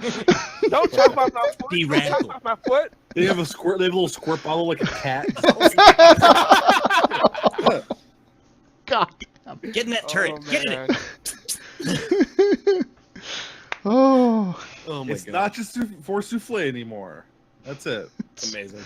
Alrighty, so it's been past the first hour. We may still go on our rants, but if you guys have questions, feel free to ask them in chat. ! Questions! ! Question mark! ! Question, and you can get a link. That link will take you to a Google form. You fill that out with your question, your name, and then I will read it live. You can ask individual members of the cast. You can ask the whole cast. You can ask official CIG questions, none of which we can answer because none of us are CIG employees. Though Pablo Dolvac has been confused has been quoted as a CIG employee before. Almost weekly. Yeah. For like several years now. Really? Almost? Yeah. So we can't answer your official questions, but we'll still probably do so anyways. And you know, CIG loves it when they hear. I will give, if you ask me a question, I will give you an official release date right the fuck now. Like, you want to know when 3.0 is coming out? Like exactly. This guy right now, I'll tell you. Oh, and also if you do, there are no such thing as stupid questions. Well, there are such things as stupid questions. If you ask the stupid questions, we refer the right to make fun of you and or make stupid answers as response. And yes, things like when is 3.0 coming out, or a really bad trolley question, we have the right to just absolutely shellac you for it. So just know that. We have Dovac here. All he does is troll. Yes. I love it when you get the questions, Mom. I just sit and smile. Yeah, it's because Jay Lee. That's because Jay Lee is a horrible, a horrible person. Just likes to fuck with us. That's why we upper decker his toilet in PUBG. Can I throw another random this weekly update from the schedule report this week that surprised me? I've had a lot of people. I've had a lot of conversations with people, and everybody's been wondering because it's a big deal. But transferring all the ships over to the item system 2.0, the first implementation of that is done. Mm-hmm. It's done. Yeah. Part 1. Part 2 is not going to be until 3.2, I think. I think what that means is that they'll probably add more depth to it. I think that's what they said, something like... I'm imagining the first implementation is mostly cockpits, and then things like drawers and cabinets and lockers and things like that. And being able to lock and unlock systems and assign systems to specific people. It'll be constantly growing as that stuff goes on and more components come online and all that stuff. But that was exciting to me. I do want to say about this week's ATV, I am just... CIG, look, I'm just going to talk to you, CIG. From my heart, deep in my heart, I'm happy that you've chosen to get us out of the era of cafeteria animation, so we are now firmly in the box pickup animation. The box pickup animation era. It's a new day. It's a new day. I believe in the era. Exercise room animations. Well, then after the box pickup animation era, we're gonna have the exercise era here. Mm-hmm. Yeah, the fitness era. We'll get there. We're firmly in the box era right now. I'm just waiting for the bathroom animations. The bathroom animations. The like we have the animations where you light a match and you wave it around to try to cover the stank up. I like the box animations. That's the most anticipated animation in the game is picking up boxes. Okay, People ask about that more than anything else. The other thing. I have a question about that. One second. But the one thing that I did notice the community has is that universally, everyone has a problem with Miles Eckert's new clothing outfit. Have you seen that? People, everyone's a fucking fashion critic with that. I was so ridiculous. I legitimately think it looks weird. Everyone's like, oh, it's downgrade. No. The new one looks technically better. It's technically like the texture. It looks better on a technical level. Aesthetically, what the fuck are you doing, man? It's like you got weird halberd shit going on. It's a future, though. I mean, like, I went to Japan. He's wearing his World of Warcraft PvP gear. Can you imagine how difficult it would be to get through like a thin doorway with those things? He's just cosplaying as Gene Starwind, guys. He's just cosplaying as Gene Starwind. All right, that's all he's doing. He's doing that Outlaw Star cosplay. Like real talk, though. What you guys don't know, it is. You guys don't know that the outfit adds +2 charisma to PC interaction. Yep. Oh, exactly. Like, I went to Japan last year, and I wore. I found a pink hat like this. It's somewhere over there somewhere. So did you like destroy Tokyo? Did you just like stomp and just tear down? I wore a pink hat, a full pink shirt, and pink shorts and pink socks and black shoes. And I was walking around Tokyo, and I did not look out of place. I would not wear that kind of stuff here, but I'm just saying, like, it's in the future, right? So like, you can do whatever Tokyo's you in the future. Want. No, I do have like, a question. Different places, different. Yeah. I have a question for you guys about because we know so much of the game is based in physics, even the mass of the character, depending on what you're wearing, all of that. I'm really curious because we heard this week about cargo pickups. And the 0G cargo pickups. How is that going to work transitioning? If you're out there in space 0Ging with a big cargo crate, and then you transition into a cargo hold, how does that work? Because in my mind, you just go like and fall forward. Yeah. Do you kind of like throw it in there and let it fall down in the cargo hold? You have to make certain concessions for gameplay. Yeah. I'm just curious how I think it's going to be something like that. Do you mean the large ones or the smaller boxes? Because the smaller boxes, that's the whole box thing, right? You know, you can move those anywhere in your ship. But like big boxes. And if you're standing in gravity, that's one thing. But when you transition from 0G into a gravity, how's that? Is there? They could just have the box fall on the ground and then you got to pick it up. Yeah, that's normally, or get something, or get equipment if it's big. Maybe they could do something simple and universal like that. Yeah. Also, you gotta remember, fuck carrying boxes into your ship, man. If you got like a lot of boxes, you're gonna throw into the back of a freelancer. You be like, all right, there we go. Because you can actually throw it. You can't actually like you hold it and and then toss it. You know, that's actually part of the game. Hey, Dolvax looking the other way. Just take a Caterpillar to Kovalex and push boxes and get some practice in. Yeah. Hey, Dolvax, use your keys to your ship. Yeah. It's not something I'm worried about. It was something I was curious about is the transition, because they have the gravity pickups and the 0G pickups and animations. But that transition point, because it's already a tricky thing anyways, transitioning from one physics grid to another. How they're planning on doing that. If they're planning on doing like a little canned animation where you kind of plant your feet, or like we were saying, you kind of throw it in there. And hopefully it'll be a lot less glitchy, because they've mentioned like how like with Iron 2.0, like the whole like physics grid 2.0 stuff is coming online. So hopefully like we won't fall through ships anymore, or just like any of that. They've already got the animation where when you're EVAing and you come into gravity, you fall flat on your face. So obviously you're going to drop the box. I think they already got that determined. What if you kill yourself, it just crushes your head? Like big blocks will fall on your head. Yeah. Anvil, like a cartoon.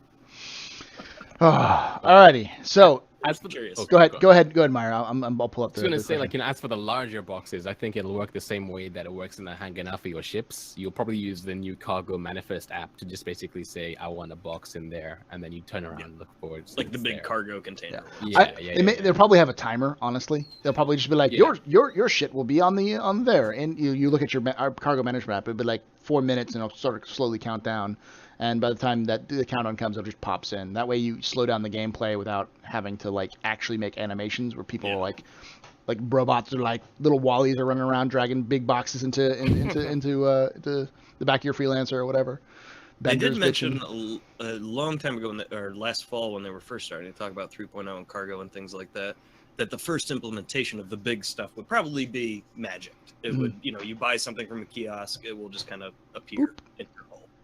Any Until technology they sufficiently add in, like, advanced enough is forklifts. indistinguishable from magic. Yes, space magic. Alrighty, so the Kofefe. The first question comes from Zoldus. If you could magically have a feature complete landing location in 3.0 that's not currently in, what would it be and why? P.S. Relay picked Terra, so that's already taken. Grit, we'll start with you. Oh my I was god, gonna give my answer. blanking on the name. Which is the Crusader one, the floating cloud city. Crusader. Crusader City. That is what it is. Yeah, Crusader Crusader City. Cloud City. Just because that's the system we're in, so I would like to see that sooner rather than later. But just because I think that's going to be it's going to be really unique. I'm curious. Okay, I have a how new about answer. How about you, Meyer? Oh, go ahead. Can we phrase the question? I mean, So, can you say so the if question again? if a landing zone were to be magically feature complete at 3.0, what would it be, Okay. and why? Like Relay picked Terra earlier. Okay. I would say, geez, so any landing zone. So it doesn't mean a landing zone or a planet. I think it's a landing zone, landing location. Okay. London. I think London? it's both because Yeah. they both Yeah. require each other. Earth. Yeah. You said Earth, basically. Well, no, I there didn't say are Earth. I three said landing a zones. specific landing zone within London, Earth, New 'cause, York, you and know, Moscow are the three. I think there's also Beijing. Maybe there may be Beijing's in there. Maybe. Yeah. They could just Maybe. magic it into selling. It's gray Yeah. and stormy. Why not? How about you, Papa Dovak? If you Okay. could have it in So 3.0? realistically, no, this is just kind of like realistically, I'd be way into one of the ones coming up, either Crusader with like the kind of Cloud City thing going on, or Microtech, because I love snowy, cold Hoth. kind of stuff. I'm big into that stuff, and got the domes going on. I'm into that stuff. I think those would be really slick. So, and those are more on the realistic of like very soon kind of things. Terra, because I just want to see what they do, man. Because like Terra some Tower? of their some of their prototype stuff that they've shown off, it's just like, how are you gonna build that exactly? And I'm like, Yeah. I'm half expecting it just to be the tower, and then like Area 18 like fake buildings all around the tower. I'm half expecting that, but on the off chance, you have a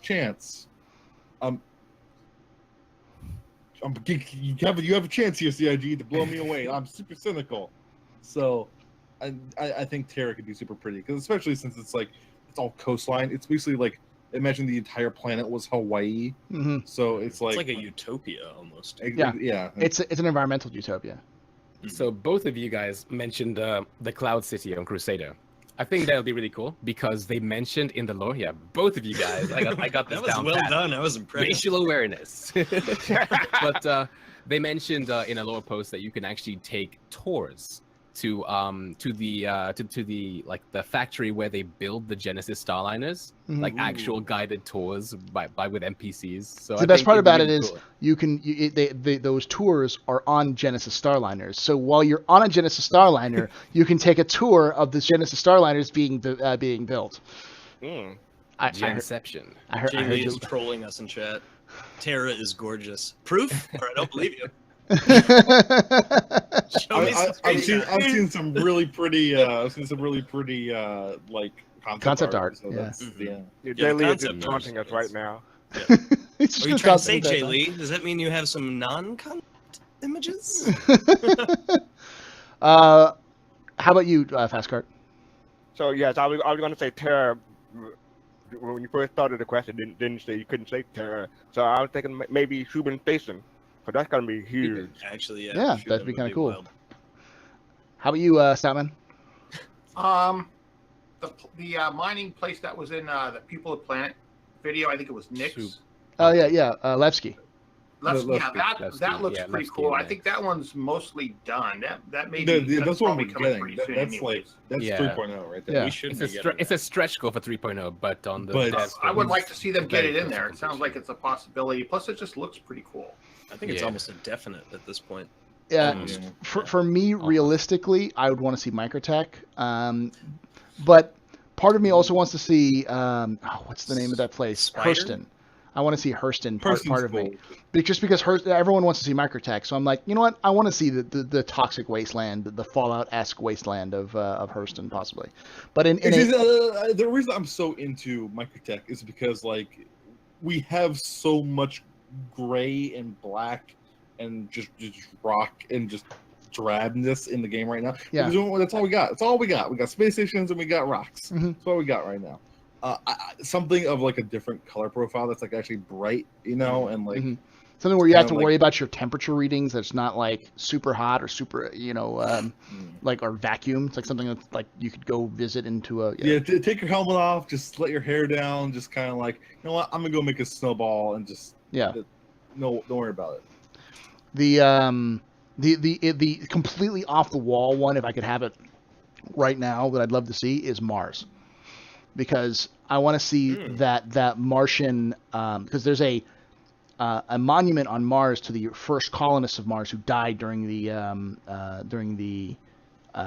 failed terraforming of Mars. So they've got like a monument there. The idea of having to like go down to a landing spot, have your normal landing stuff like different shops and such, but then able to like take a tram over to see the monument. Something like that, which is kind of superfluous in game, but it actually backs up the lore a little bit, and it'd be like going to like, see the Tomb of the Unknown Soldier, or like the Challenger Monument in Arlington, Virginia, and or any kind of like major like Buckingham Palace or the Kremlin. These are all great places you'd go to visit and just see.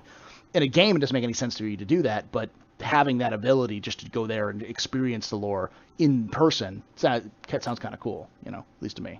Yeah, definitely. All right, next question comes from Nikolai, who asks, with item 1.0 almost over and item 2.0 almost here, when do you think we will get item 69.0? No, Wow. Approximately 200 years from now. 67 That was way years from after. now. 42 years. That was way after item 42.0. Yeah, it's got to be way after Wait that. for that first. Next question comes from Nikolai, who asks, why are the people other than Fastguard here? We all know he could do this show by himself. He could. You know what? But You know what? I don't disagree with you. he could. That's it. Buffalo X gone. We're all actually face rig puppets, and it's all fast guard. We just make Fastguard's life easier by being here, so he doesn't have to talk the entire time. Nice green screen there, buddy. Don't bully me. He's eclipsed himself. God. Put a bump. Jelsia asks. Wow. How did he get that tarp already? It's one of those collector tarps. Jelsia asks, do you think RSI will sell these new A through D level components in Voyager Direct, or will they be in-game only sold items? I think they'll be in-game only. Yeah. We all hope that the days of Voyager Direct are dead. That store should be killed off.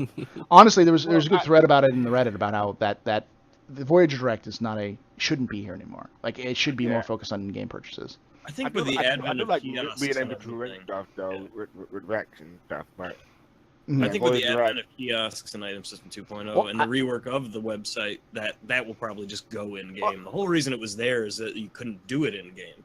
Yeah. I mean the only thing that that Voyager Direct the only thing that the Voyager Direct is good for is like probably the Gray Cat and the flare stuff too, and the fish tank. Yeah.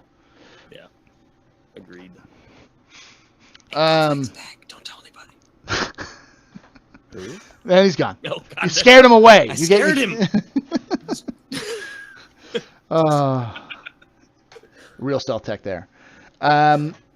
But no, I think even with things like Arena Commander and Star Marine with the rec stores, I think even the rec stores should be brought into a kiosk somewhere in a landing zone, just as like a literally a small kiosk that says like Origin Systems or Origin Entertainment, whatever it's called. Like you just walk up and you just click the button and be like, oh, I can buy some with my rec stuff. That reminds me, they had the targeted marketing or advertising thing. You can walk towards and it advertises what. You're right. Like so that'd be good for like a rec store and stuff like that. See, I don't want to do that because if it's targeted advertising and I walk towards one, it's just gonna be like space cocaine and hookers available over here. It's like it reads your browser history and then just porn everywhere. Oh no! Follow me on this tangent because I just had a thought about Arena Commander and Star Marine going forward and that kind of stuff, renting things for specifically those games. If you remember way back when they talked about Sadaball, how Sadaball was going to work was there were two essentially kind of staging rooms on each end of the sphere that you played Sadaball in for each team. They could with Mega Map and everything else, if you want to go play Arena Commander or Racing or Star Marine, have basically a station that you load into that has shops specifically in lore, in game, in a bunch of sim pods or something, and then you can go rent shit for the matches using your whatever you've earned in game, your REC, and then you go sit in a sim pod and launch into a match. And then when your match is over, you get out of your sim pod and you're in this kind of like staging area station that has all these shops and stuff where you can go rent goodies for the arcade games, and then you go like basically an in-lore arcade game, arcade store, whatever you want to call it, arcade. Yeah. Mm. Yeah, the Sadaball is also interesting because that thing's blown up beyond all of their wildest dreams because it's now in a fully vested lore problem they're going to have to deal with because the Banu are obsessed with Sadaball. Yeah.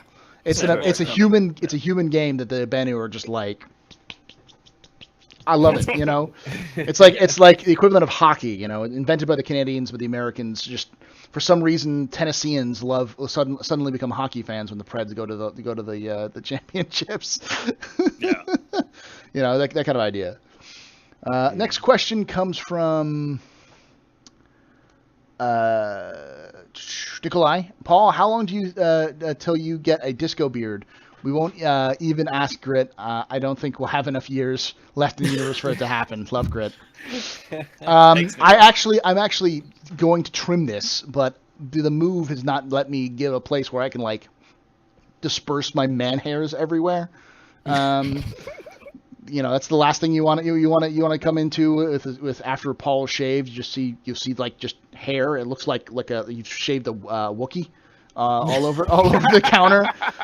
And I'd have to clean that shit up, and it feels even worse if it's my parents' fucking bathroom. So I'm gonna, or like a hotel room. So I'm gonna wait a little bit before I actually shave all this stuff up and clean it up a little bit. But I have to get a haircut for sure. What's that?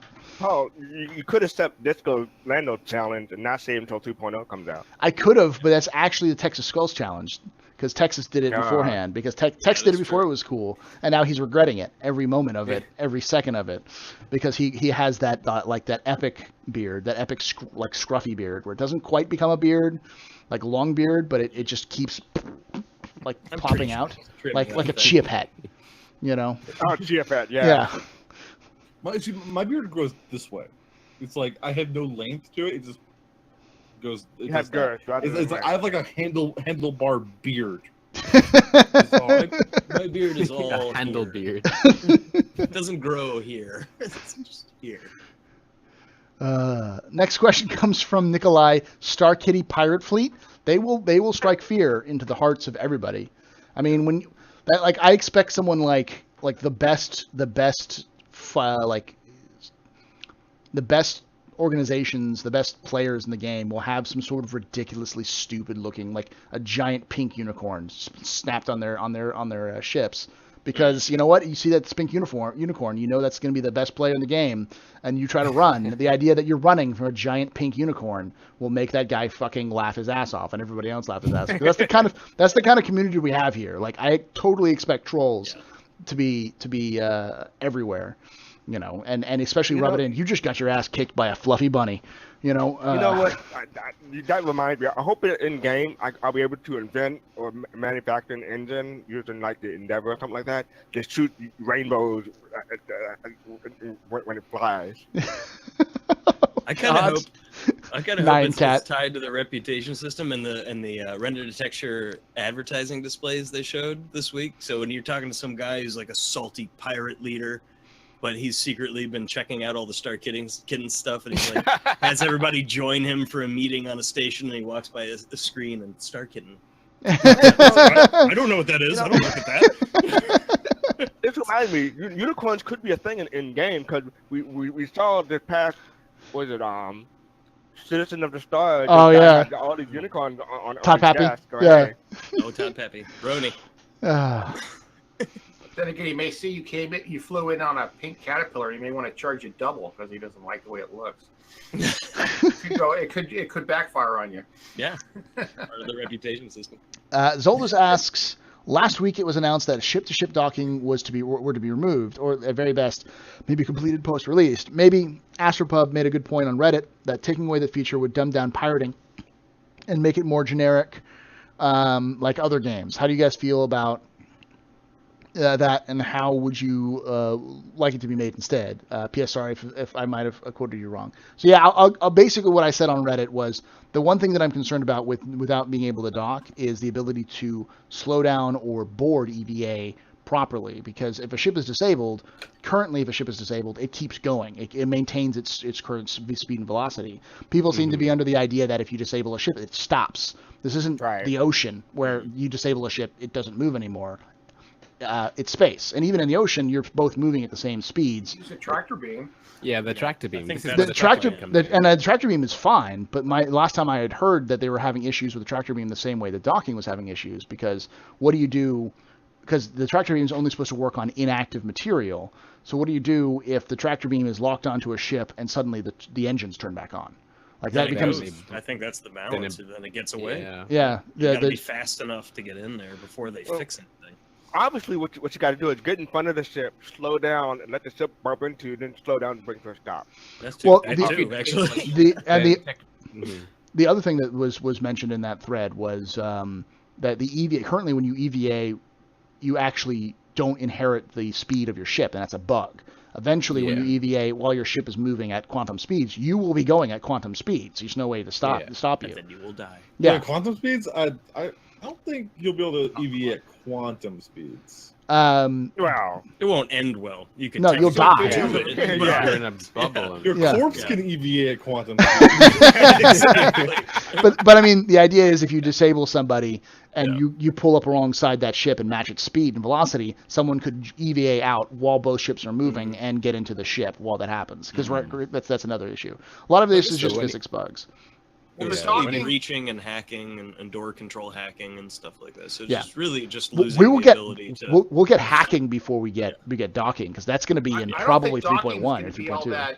Is going to be all that reliable anyways, because if you're docking with a ship you just disabled, they could be welding up the door from the inside, so you're not going to open it up. So you're not going to be able to use the door. They could be using a chain and a lock to lock it, so you can't open it. I mean, no, and that makes on a docking. Yeah, but the idea behind the docking was that if you were docking on it, you were guaranteed to be moving at the same speed and velocity as that other ship, which was the biggest issue. So either tractor beams, or because the EVA currently doesn't work properly as it is. So that was my issue, is that right now they've even said that tractor beams are still a long ways off. So there has to be some way that you can still do that mechanic, because otherwise it becomes Viva Pinata Space Edition, where you're just hitting ships and ship flies out and everyone's like, "Yay, candy!" So and it's boring. What you got to do, every pirate fleet has to have a reclaimer in order to reclaim everything on that ship. Yeah, or a big enough ship that you just like push in front of the disabled ship, it just bounces off your ship when you come in. That's a really good point, Fastcart, because we've seen all this reclaimer stuff recently with the Claw. And essentially in code, if one thing can't dock to another with a docking collar, how is a Claw going to grab onto it? Because essentially, if you could claw and clamp onto something, you should be able to seal two things together. The answer is aggressively. That's The thing with the docking collars is you're joining in the physics grids. You're going to have a physics grid in one ship, and then maybe a tube, and then another ship, and they're still working on that. I mean, they could probably flub that. You could have like no gravity in between the airlocks and no room system between the airlocks. That's literally what Hellion did. That's how Hellion got around that. But it makes me wonder, because if a claw can clamp onto a ship and hold it stationary relative to the ship that has the claw on it, what's the difference between that and just having tractor beams would be the other. Two doors that are essentially near each other, and then there's a zero-G tube you go through. You would still have to EVA out of the reclaimer and get to the ship that you're trying to. Yeah. Meyer, what were you saying? That with, like I was saying, like a zero-G tube. Meyer? Just two airlocks on each end. The issue with docking is that if you look at the ships right now, all of them that currently exist, very, very few of these ships look like they're actually compatible with each other, even within their own development lines. Ignore, like a CNOU, like the Mustangs. They don't have docking collars. But even the ships of the same lines, like the Auroras, the Constellations, they have docking collars. But if you've ever tried to fly the docking collar of a Constellation towards the docking door of an Aurora, first of all, they don't fit with either shape or size. So I don't think that they're actually different sizes. Period. Like the Aurora ones are significantly smaller than the Colony ones. Exactly. So I don't think that they actually have docking in that respect in their minds at all. They talked about being able to land within ships as if like a ship is a hangar. I feel like that's the way we're going to go. Yeah. I mean, in terms of tractor beams, like stopping things, end of the day, I think maybe once they get tractor beams working, you're going to need people with a tractor beam in a smaller ship to keep ships in place to stop them from either floating away damaged or from going into quantum full stop. Otherwise, how are you going to get that gameplay mechanic going in the first place? But I don't think docking is something that they really want. I mean, save for the this is coming out in 3.0. They said in Quantum Questions last Monday. But like apart from the Merlin detaching from the Constellation, docking as a whole isn't something that they have planned. Yeah. There was a terminology. What did they call it? Docking was one thing, and then the actual like the Merlins and the Archimedes. Ship and ship. Was it ship and ship? I thought that was ship and ship term docking. They used. Yeah. Because that's the idea. Ship interlocking or something was different than docking. Yeah, I think they got a lot of other things to solve first, and then they'll deal with docking down the road. That's not really a priority. They can't. They don't have the basics done yet to even know how to deal with the docking portion. Yeah.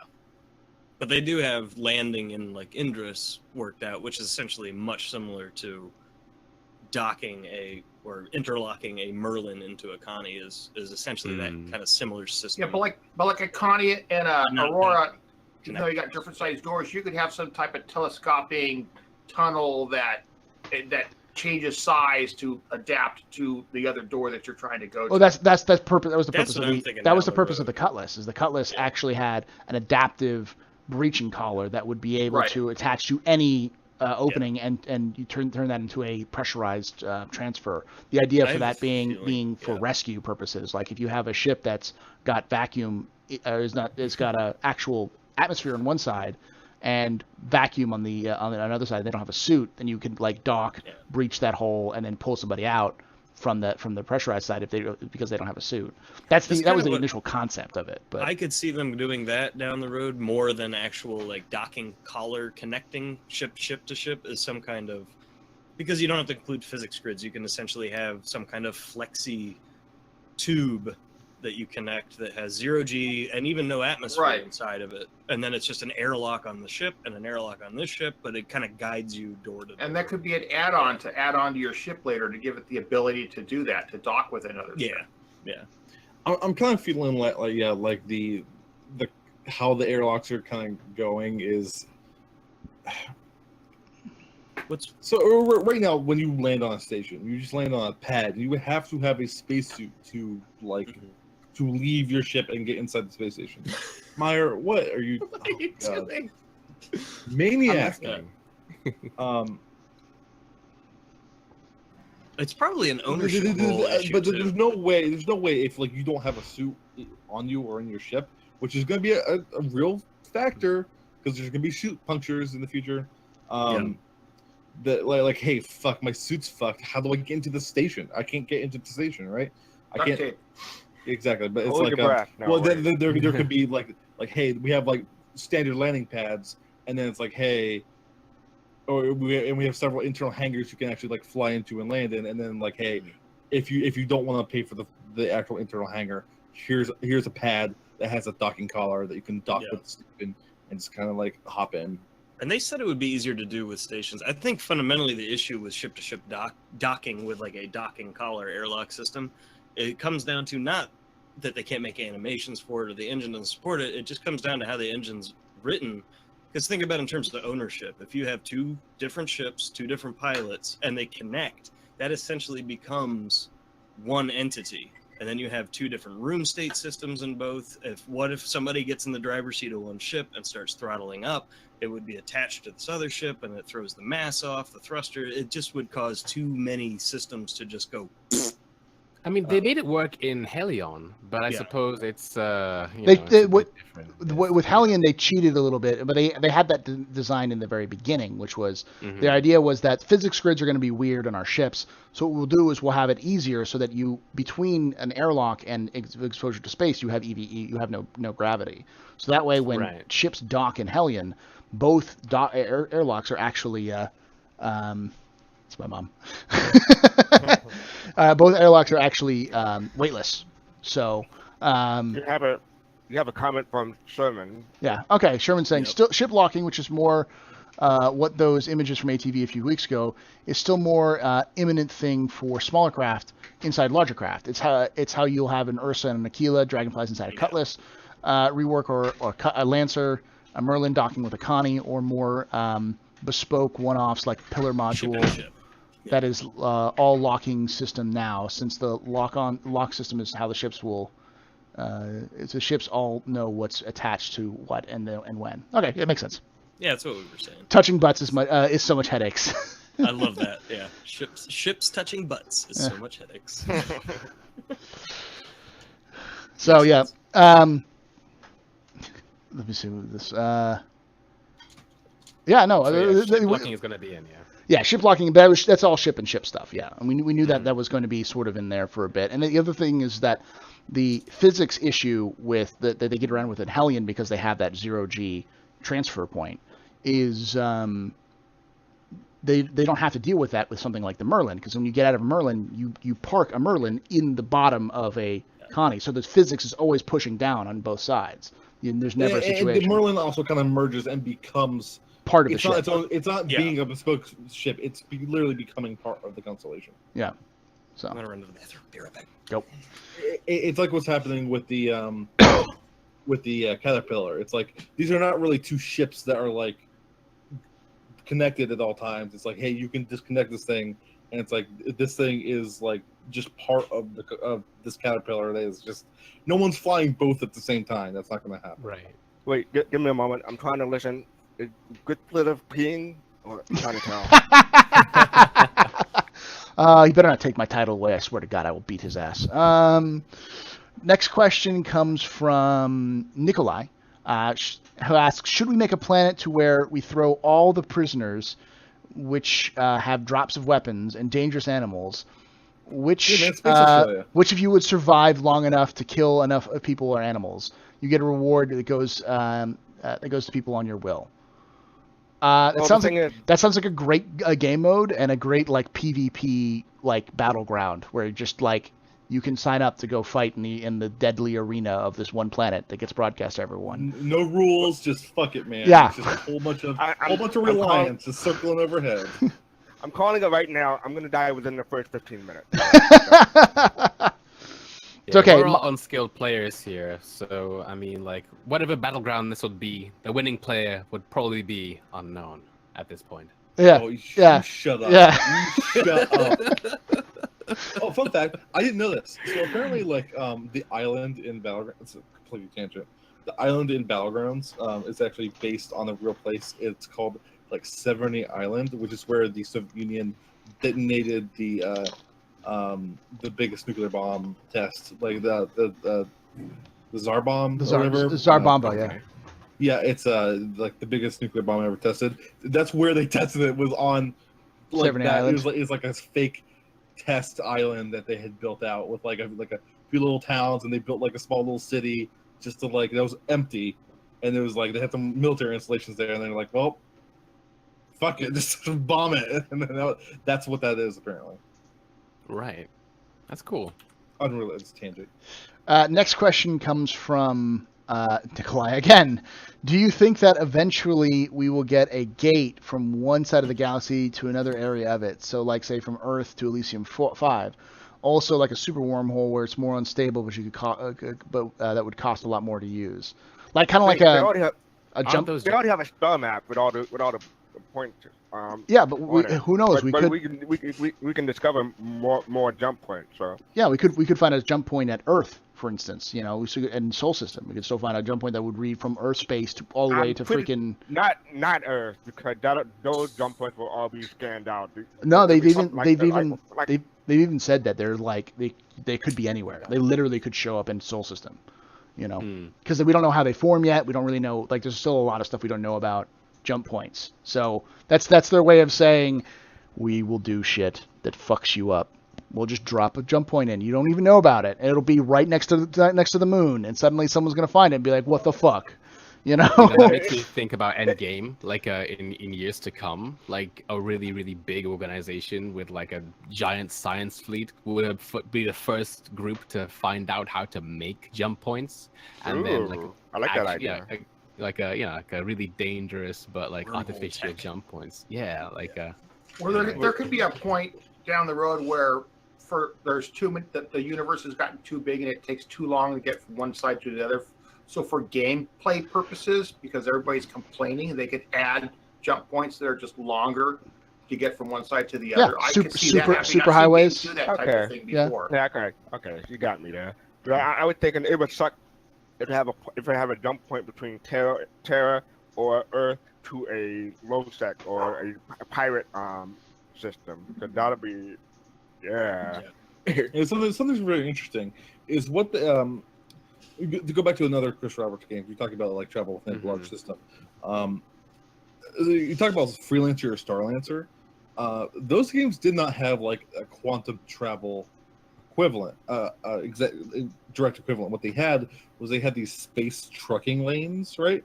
Where you'd get, it's almost like a highway. It was like a space highway, and you get into it, and then your ship would accelerate to ludicrous speeds, and you literally have to dodge other fucking ships like speeding down the highway. And that's what they had, and like those were constructed. And there's no equivalent to that in Star Citizen, because your ship can just kind of like go really fast in a straight line wherever it wants. Yeah, but how things are designed, there will eventually be general ideas like highways from between different, well-traveled space routes between planet A and planet B all the time, just because they'll intentionally throw in shit like radiation storms or nebula or other things that are like, you don't want to go here because this is a fucked up spot of space, and so this is a straight line to get you from Levski to Crusader, and you're going to take that because it's the shortest route and it has the least amount of fuck you space debris shit. So I'm gonna make the physics programmers at CIG hate me right now, but what if down the line there was a mechanic where you could actually use slingshot maneuvers around planets? I'd love that. I'd love that. At a certain angle, that freaking, you can like zip around it. That scene in Expanse. That scene in Expanse where he literally is doing like 15 different planets or like moons, the moons of like Saturn, to like slingshot and accelerate speed, so he doesn't have to use engines. If you don't have like the right nav computer that's precise enough, you'll either burn up in the atmosphere or go shooting off in the wrong direction. No, but basically the problem with that is that you could go back in time. Go the wrong direction and too fast. Yeah. Yeah. And then you bring transparent aluminum back to the early days of the 1980s. Exactly. And then one of your cargo straps breaks and the cargo shifts and your whole ship goes plummeting and burns up in the atmosphere. So. That's the only way we're going to get space whales, though. If we go back to San Francisco and bring whales back into the future. So one of the features that they mentioned in Around the Verse this week was the ability to make your own beacons, nav beacons, and make beacon routes. And being able to not only put them down, but having to go back to them on a regular basis to repair them and also to be able to destroy other people's nav beacons. Or I was hack them wondering. and- If, Wait, yeah. wait. Yeah, Are- I was are you wondering sure? if. Are you sure it's bacon? I heard bacon. Oh, Got that either. Sorry. Fast Cart just didn't have it didn't have breakfast this morning. That's That's all. bad. That's Uh, that's not even.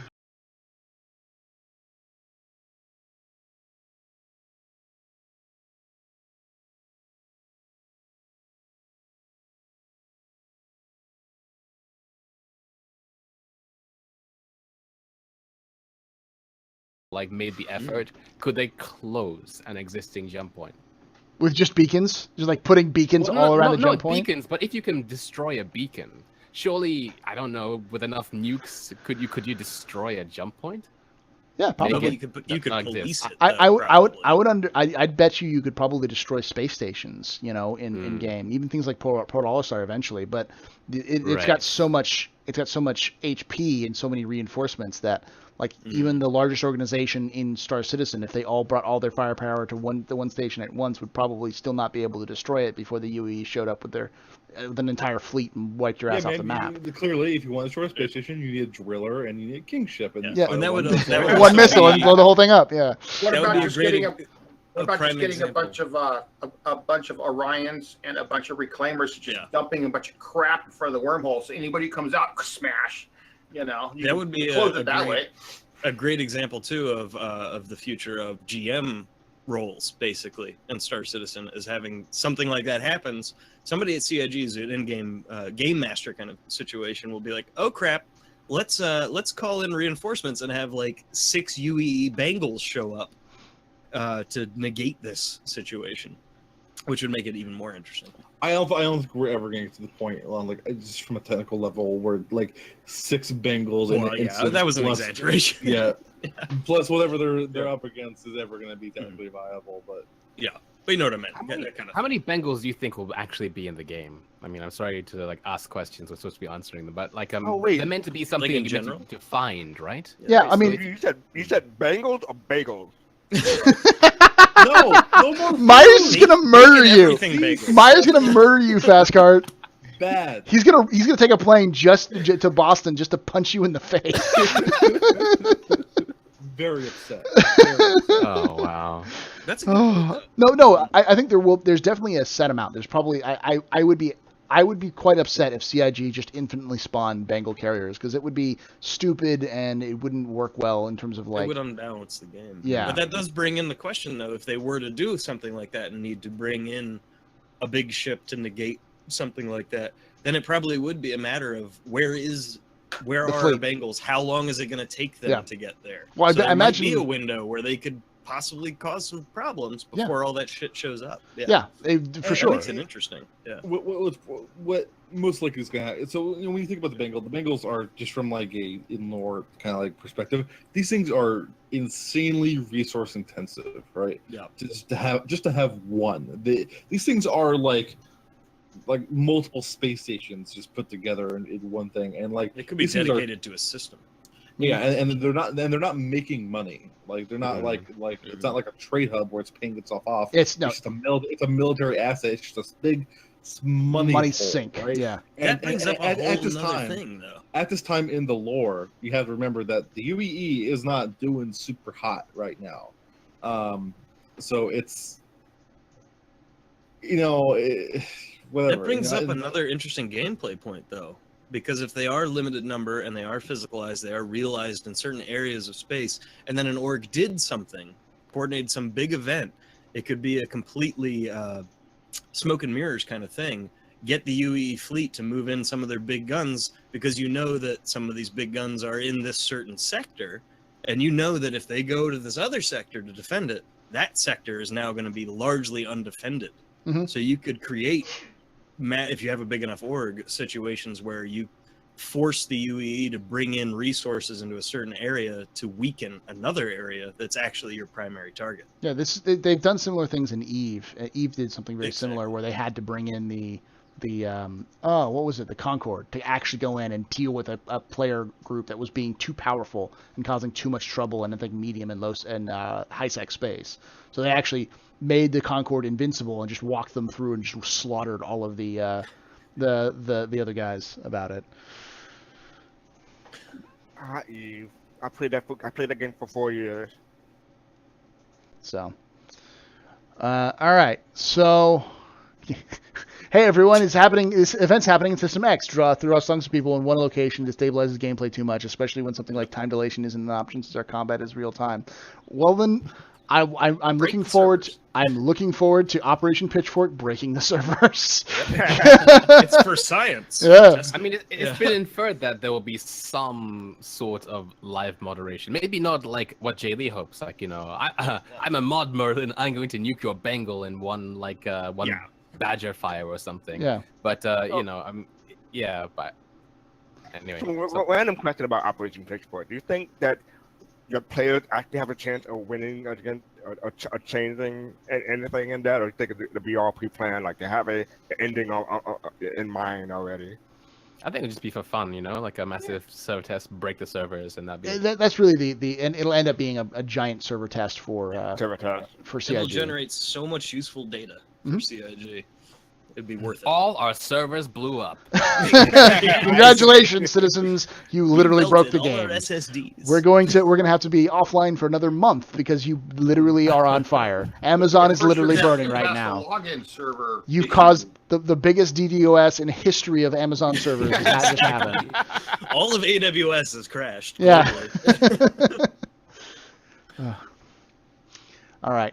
Next question comes from Agent 1213. With the Terrabin finishing up, there will probably be a sale which includes the Carrack being available. What do you guys think the new price for the Carrack will be for the Carrack? I don't even know what the fucking old price of the Carrack was. I think all price is 350, 350 Yeah. or something. 400 then?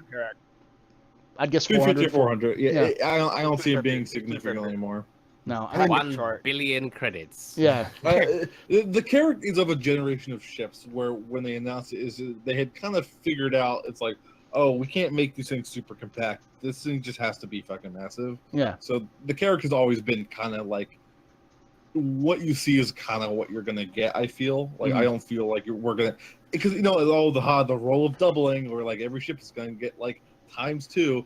I don't really see that happening with the Carrack. Maybe Hell, the Buccaneer actually got shrunk. It was actually bigger originally in concept, and it's actually much smaller than it's almost as smaller than an Aurora.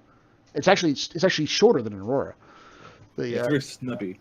Like, there was a period of time where like they were pumping out the ships like the Banu Merchantman, and they had no concept of like, oh shit, like we could make the walls super thin because we actually have to like realistically fit these components in there somewhere if we want to make it all physical.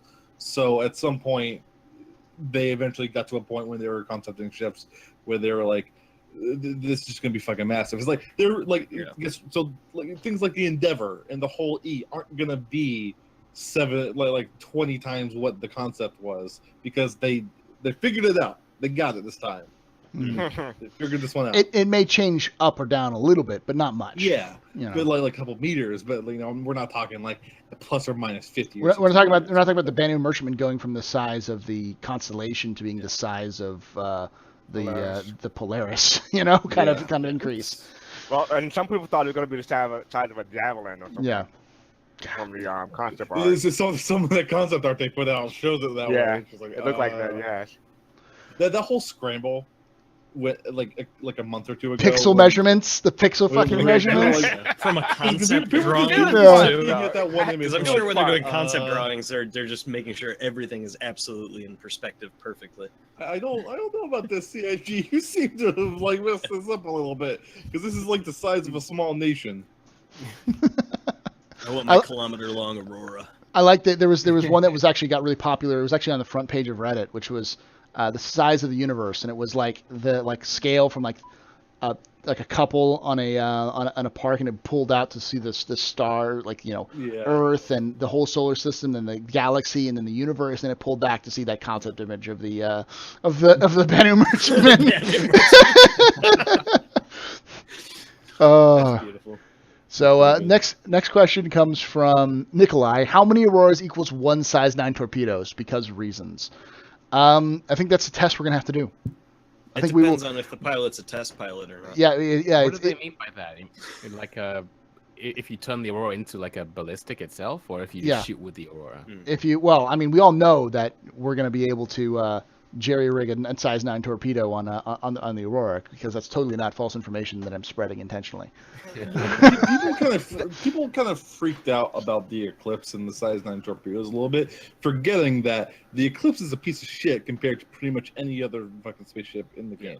Like, if you have an Eclipse up against like an Aurora might come out on top of that one. What do you mean it might? An Aurora LN would wreck an Eclipse in a dogfight situation.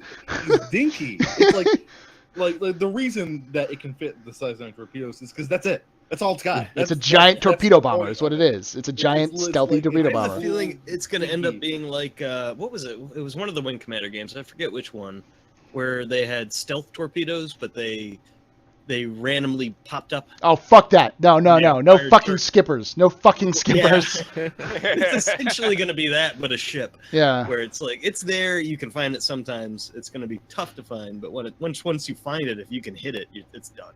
Do the torpedoes, how do they just go straight?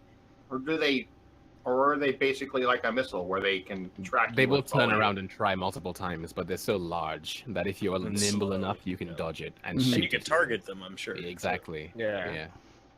I was gonna say that there was a clip from Sergeant Gamble maybe a year ago from today, where he stacked a bunch of ships together and shot in a war through it. And you were through all of them. It was like the war was indestructible. So you can have it in a war torpedo if you want to. Yeah, I actually don't think that I think that the Aurora, the way it's built and the way it's designed, may actually turn into a great human suicide torpedo. It'll be funny. It'd be funny if the Aurora is cost less than the actual torpedoes. Than for the actual torpedoes. It's actually cheaper to like Just lock in. Have like 6 of them in your Polaris. The Bengal doors open up, and it's just a fucking swarm of Auroras. And they just come at you. Afterburner. Like the last thing you see is like a 200 quantum drive spilling out. That's it. All controlled by NPC pilots. I would love to see like Auroras lock in on target, like lock in a straight direction at a capital ship. Pilots getting out and jumping out at the last minute. So it's not a suicide bomber, but it's like a human assist torpedo that you then have a bunch of pilots floating around just the remains of a capital ship waiting to get extracted or something like that. I don't know. That's why we have LTI, I think. Yeah. How I stopped feeling the one and learned to love it. Right? How I stopped fear. How was that? How I stopped learning. It was Dr. Strangelove, or how I stopped learning. Also known as how I learned to love the bomb. Yeah. How I learned to love the bomb. How I stopped worrying and learned to love the bomb. That's it. Dr. Testlove. How I stopped worrying and learned to love Test Squadron. You know, with the 0G cowboy hats. So you can sit on top of your Aurora. Woo! Next question comes from Nikolai again. How much helium are you going to keep inside your ship's environment systems? I really do hope they add that. So we can have squeaky voices? I really hope they add that. CIG, please. CIG, please. That actually poses some interesting gameplay mechanics really for does. this endeavor as well. Like in your arboretum things where you're growing your plants, you probably have to have somebody who's monitoring the gas concentrations to make sure that because if you're growing a plant that's with natural habitats on like a high helium or high hydrogen atmosphere. You may have different little terrariums too, kind of that isolate atmospheres for specific plants. But also like we saw in the habitats, the circular grow. That we've seen in the habitat. the aeroponics modules. Yeah, hydroponics. Yeah, they could be isolated where you actually have to go by and monitor each one and make sure that the atmospheres in them are the correct for the plants. The plant is wilting. What do you do to make it happy again? Viagra. No, it's Brondo. It's true. Brondo. It's what it's got electrolytes. What plants crave. So, Nikolai asks, with the limitations of the crotch, with the intentions of the crotch spider / dog, what will be next? Crotch plant? Yes. Crotch cafefe. Cross cafefe. Crotch cafefe. I got one. I got one. All right. So if you have to have a Star Citizen crotch chicken embedded in your crotch for the rest of your life, which race would it be? To If I had to Tavarin. have a Star Citizen race. If you had a Star Citizen race of beings Embedded. embedded into your crotch. Captain's well, table, ladies and gentlemen. These are the hard-hitting questions we ask here at the captain's table. A little Banu turtle head poke. Is that what you're talking about? Sandworm. Oh, damn. Oh. See, what you do is you gotta go to Tavarin because they're all fluffy. It's like not, you don't get any weird scale stuff going on. You get the bird feathers. It's nice. It's like Do they a molt loincloth. once a month? What? And you would have a pecker for a pecker. Exactly. Oh, Oh, it's bad. I'm just gonna That's go bad. get the mission to get the cream, so I don't have to deal with it. you can produce it on your you know Endeavor. that the Tavarin stealth tech is like the best in the world. So maybe you could figure out something. I don't know. Jay Lee's gonna be dressed in a trench coat, wandering around ArcCorp, going up to random players, going, "Hey, you want to check out my space whale?"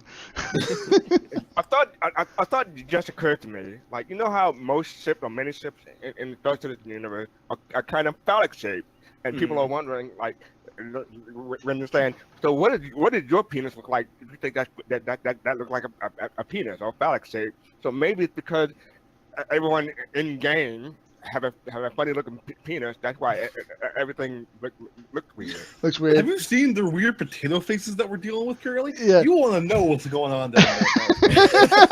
That's a bad situation. Well, Oh. it begs the question: death of a spaceman. If you're gonna have cybernetic limbs, If you could, what's gonna happen when you have certain damage? Are you fully functional? We have the Yes. technology. I am enhanced. oh god, Here's grit. the thing. In the year 2942, like if you see an ad on your Moby Glass for like penis enlargement, it's actually there's a good chance it's legit. It's like real shit. You get Robodon going on. And thank to targeted advertisement. As soon as you walk towards one of those kiosks, you get like the advertisement for the Enhancements. Yeah. So fast card. Fast card. Viagra Yeah. EpiPen. Turn your Aurora into a Starfare. Fast card. If you're saying that all ships look phallic shaped, does that mean that all female characters will only fly Xi'an capital ships? Oh, Oh man. Oh no. Oh god. boom. I'll post an image for people in chat who don't know what a Xi'an capital ship looks like. Even the Scout kind of has that look It's a too. delicate flower. Yeah. No, it's a Georgia O'Keeffe painting. All right, it's just a Georgia It's O'Keeffe Georgia painting. O'Keeffe thing. She's doing all the concepting. Yeah. Grit asks, "I'm gonna make white powder blue waffles. 100% energy boost to insanity." Somebody has grit. What? No, yeah. Asked Grit. Grit asked, Oh, "I'm gonna make white powder blue waffles." Winky face. 100% energy boost to insanity. okay. You know, because we talked about like accidentally taking food and Oh. accidentally making space Yeah. drugs. Blue waffle. I get it. I was Yeah. thinking blue milk. That's what my mind meant because I'm a nerd. But Nikolai asks, "Just buy a Xi'an slave. Make sure it doesn't have vocal cords, and have him do all the cooking and making the meth." That's not a question. That's a statement. Stop making statements and questions, Nikolai. I think he tried to participate in a conversation we had like 2 hours ago. Yeah. So that's fine. Agent Yeah. 1213 asks, "Thinking of picking up a Polaris with a buyback token.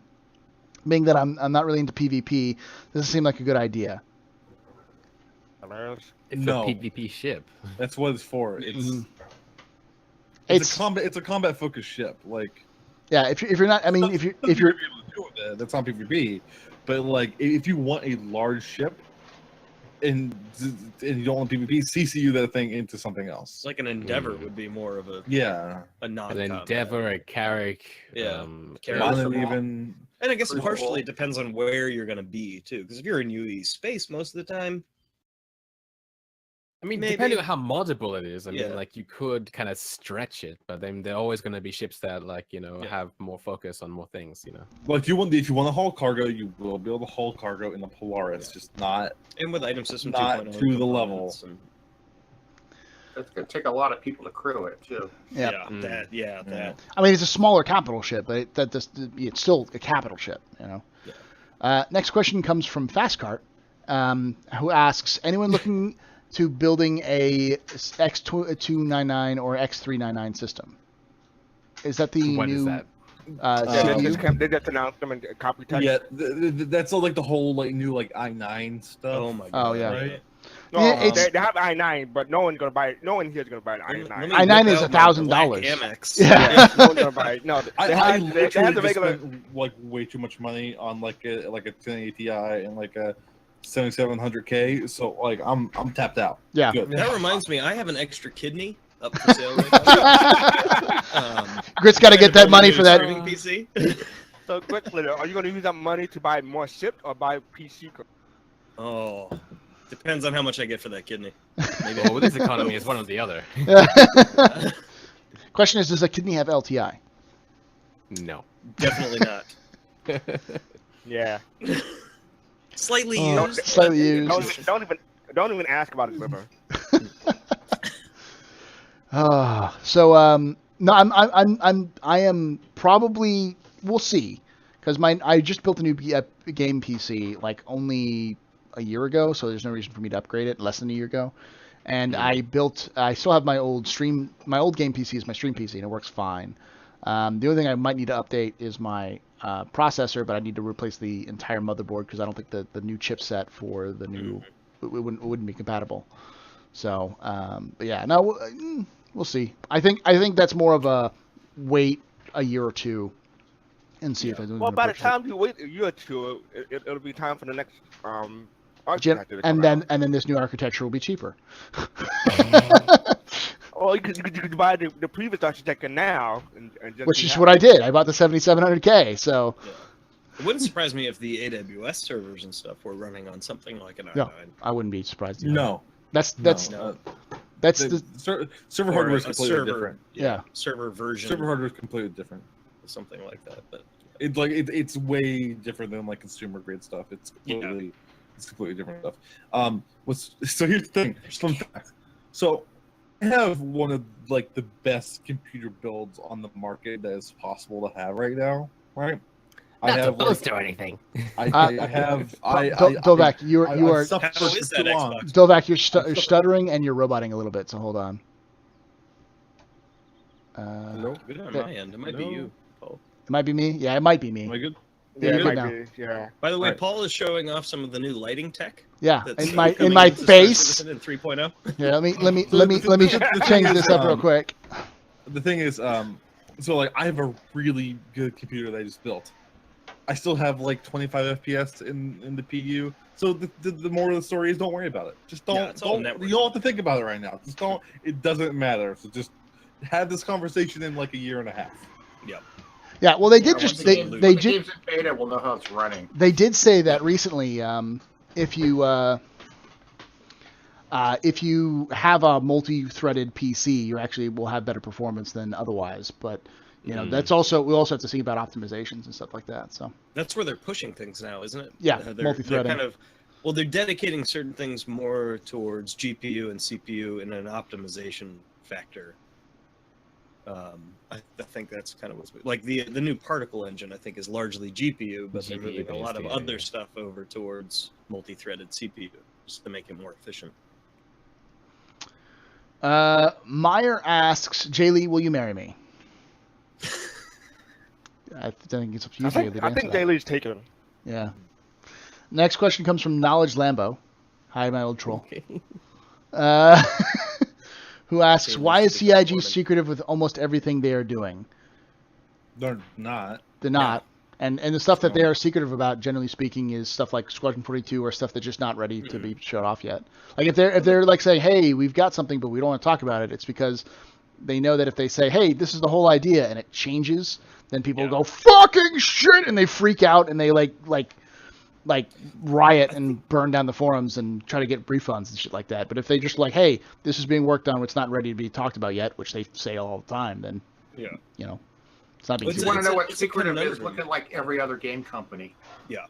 Well, it's kind of a conundrum, and I think it actually was on the Redacted podcast earlier this week. They brought up a good point, and that the MMO is an open source or open development game, but they're developing two games, and the single player Squadron 42 is largely being handled like a AAA traditional publisher release, where it is very secretive. Yeah. But the thing is, where it gets weird is that they basically share a lot of systems and assets. So you can infer some things from the other, but it also is completely different types of programming that go into both of those. It's much, I say easier, but it's not easy to make a cutting edge new game. But making a single player offline experience is way easier than making the complex systems that they're making function in a global connected MMO. So, but it is interesting because the Squadron is pretty much handled like a traditional game where we don't see a lot. Yeah. We have ideas of it because it shares a lot of assets. I will say the one thing we haven't seen, it's just a gameplay trailer and or a cinematic trailer that actually kind of gives us an idea of what the game's going to be about. We know the concept, but we don't know that kind of stuff. And I think that'll be changed here. That'll change here with Gamescom and CitizenCon. That has to be what I have changes. a feeling we're going to see some Squadron 42 stuff at Gamescom. Not dates, not no, but like a trailer. Some teasers. Yeah, and, a trailer definitely. Yeah. Now, I wouldn't say definitely. I would say I would like to see a trailer, and that would be the easiest thing for them to do. Or 2 hours on how Spectrum works. Oh God, another 2 hours on Spectrum works. Well, you see, though, I mean, like, Spectrum, when they talk about it in ATV, they don't do a very good job about it, I feel. But when I read about what they have in store for us with Spectrum and things like Jump Point, amazing. it is so phenomenal what they're doing with it. I mean, like, I'm not even highly trying connected to the game. Yeah. It is. Your whole thing about would the helium stuff work and stuff? I mean, like, with Spectrum, why not? Because Spectrum is linked to the game, and it's also linked to the voice. Without Spectrum, there is gonna be no interplayer voice chat. Also, with Spectrum, you're going to be able to use your mobilglass to browse the forums. So, like, it's so like just org controls, all of that. Yeah, and it's so necessary for the game, and there's so many awesome features in there that no one's ever done before and would actually like be really awesome. But I don't know, I think I just don't understand why, even though it's so awesome, whenever I watch it, I'm like, I'll just wait for a relay transcript before I get hyped about it, you know? The thing is, it's like Spectrum is just kind of useless right now. There's really no reason to ever use it. And I'm not trying to like start a whole shit fit here, but like some of the moderation stuff going on the RSI forums and Spectrum, I'm not a super fan of, right? I'm not trying to call anyone out or anything. I'm saying that like I just personally disagree with it, so I stay away from those places. I've never really had my own problems there, but I've seen so much of that stuff happen. I just kind of separate, and I don't really feel the need to like big brother myself on what is essentially just a Discord clone right now. Now there's definitely going to be tons of usage for that stuff when they have the launcher integration, when they have the in-game integration for that stuff. VoIP and that's when that stuff actually becomes usable. Right now, I literally could not give less of a shit about Spectrum. When the ball starts rolling in the future, I'm kind of interested. And we heard recently that like the new launcher with like Delta patching stuff is sort of doing internal QA on that right now, and like I'm hoping maybe we'll hear and maybe see a little bit of that as a feature, how that's starting to look, how they're gonna pretty that thing up, and then like how they're gonna integrate Spectrum into that thing, and at the point where I can have that thing on my desktop and open the launcher and not use 50% of my CPU while having the launcher open, CIG way. Then I'll be on board with that. But until then, I'm okay. I'm good. Spectrum is essentially where it is right now because it is a newer feature set and a newer implementation. Is essentially in terms of SC development in its infancy, kind of a la when we got hangars. It's like here's a hangar. You can't really do a whole lot right now. It's going to lead to Star Citizen the MMO. It's essentially the forum replacement right now. That's all it is. Yeah. Now I'm thinking that in the near future, there's a lot of stuff that's going to be integrated with Spectrum that'll be cool. But for right now, I've seen enough shit change at CIG in terms of their planning and stuff, like changing scope and changing things around. Like this is changing to this is changing to that, I could still see Spectrum changing or being dropped entirely because it's too difficult for A, B, or C. So I'm not going to get myself worked up too much about it. I'd love to see it, but I'm with Dolvac in the sense it's like, for me, it's like it's just kind of a Discord clone right now, and I like Discord. It works well, and it's Discord with less integration with various services I use, and then I don't have full control over stuff. So why would I? It'll get there, I think. It will get there, hopefully. Yeah. And when it does, I will 100% be glad to use it. Yep. Alrighty, let's move through these because we're over time. Yeah. But before you ask next question, I'm really impressed with all the lighting changes that you're displaying in your camera right now. I'm waiting for the fog to run. The fog to show up and Oh, yeah, the volumetric fog. Yeah, just to get that in. That's the lumberyard, right? Yeah. Yep, lumberyard. It's great. This whole time, look, Paul Shelley is Miles Eckhart. I am Miles Eckhart. All in here. It's not real. He's not real. I've met him in real life. It's just a man in a suit. It's just a man. It's a mask. It's fake. Yeah, totally fake. He's got the same ugly jacket It's all too. fake. So I hear you're looking for some pauldrons. It's weird. If you talk to him like outside of a podcast, literally you have like 4 dialogue options and that's it. That's it. Yeah, that's it. That's why I keep seeing the dialogue reel at the top when I'm talking to him. My question though is, what if the really chunky suit that he's wearing now is actually just like a very fashionable dude? The shoulders, Miles Eckhart. He has some. I thought you were talking about Paul Shelley. I am very chunky suit, but Shots fired. I was like, what the fuck, Myra? Jesus. But what if it's actually like a really fashionable EVA suit that just looks like he's wearing a jacket? Maybe he has like tech inside of them. Yeah, chunky. I imagine that it could even be like a piece of armor, or it could be a way that you conceal like those kind of coats would be a good way of concealing weapons if you're walking around. Yes, I keep my handguns on my shoulders. The thing is enabled, so the weight wasn't pushing them down. The thing is those shoulder pads. Those shoulder pads extend out, but they also extend the clothing out so that it actually is wider around your body. So it creates kind of like a dress around your body, where you shield generator. So you could easily like hide something in that coat because the coat closes in the front. So it'd be like it's like the dusters during the Assassin's Creed. Yeah, exactly. Just whatever. It's probably something really simple, like he just lost a bet, and next week he's gonna have something else. Yeah. Or maybe the artist just sat down and was like, I like this. I like this style. And yeah. just did that maybe. Well, I think the difference is the honest to God difference is that the stuff that we saw at the presentation versus the stuff we saw this week. The stuff that we saw at presentation was custom made for a character model for the demo. The stuff we saw on Miles Eckhart in this week was actually clothing that you can purchase in the game.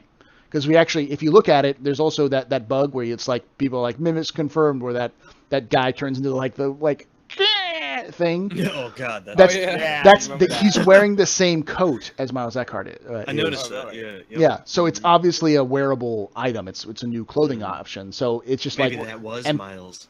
NPCs just wear. That's the real Miles. He's a mimic. That's what it is. They unveiled it. Well, they've told us that every planet's going to have different clothing styles, so be prepared for all kinds of stuff that looks crazy. Yeah. Yeah, I was thinking maybe Miles Eckhart was a direct line descendant from Lady Gaga. Alrighty, so You gotta have some flair going. York confirmed 3.0. the next question, we're going to go through these questions. The next questions pretty quickly. Comes from Not J Lee, who asks, "How much do you love the most recent Alien concepts? You mean Groot, the Teenage Mutant Ninja Turtles, and Bird Person?" Bird Person.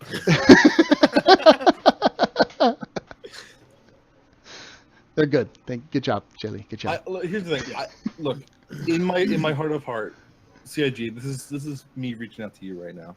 If you don't make the Tavarans make weird chicken squats at just random times, I just like, hey, Tavaran, get over here. I just need like loud bird.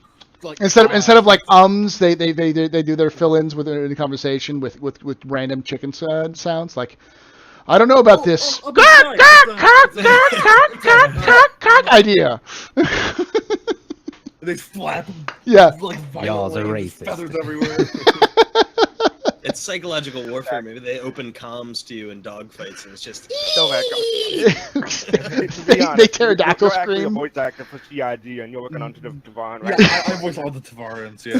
How is the feather technology coming along? How do feathers float in space? Yeah.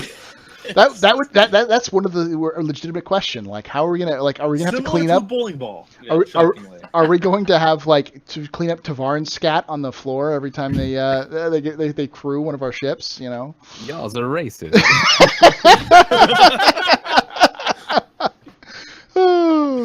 Which hits the ground first? I'm from not a- gonna say it. I'm not gonna say Tavon lives matter.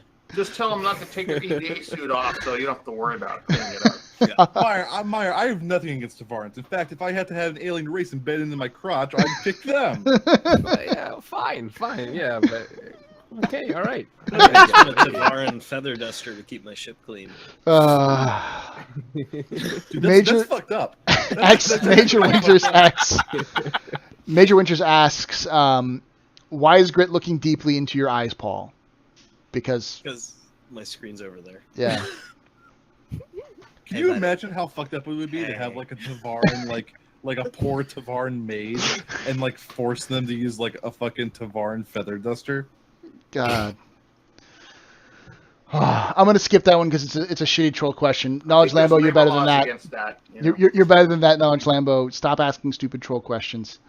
The other one was a good troll question, but because it could have been a legitimate question. The next one is just dumb.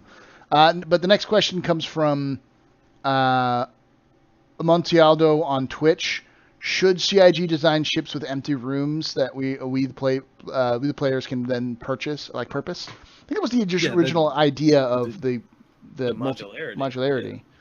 Yeah, they kind of have done that. It's not like necessarily an empty room, but it's an empty space that you can tune to your liking.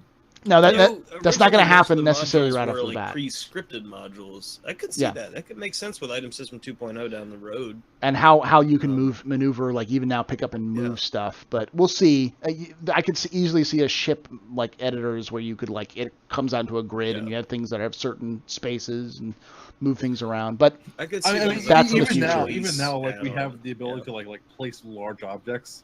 But even now with like fish tanks and like big containers and stuff, what's to say you can just get like a room and then put terminals around and like what you want where you want it, etc. I could see I think when you buy a house thing. I think when you buy a house, when you buy a ship, especially the larger ones like the Polaris and stuff, they're not going to come with empty rooms. They're going to be like the model rooms that you see when you're looking for apartments and stuff, simply because it'll be boring and cheap if they were to just give you empty rooms. I don't think CIG would do that. They'd kind of purpose each room for you, and then you can do whatever you want after the ships. There's going to be a factory default loadout, and then most of the furniture is going to be fastened down, so it's built into the ship. I could see that being something that they implement first down the line with the outposts.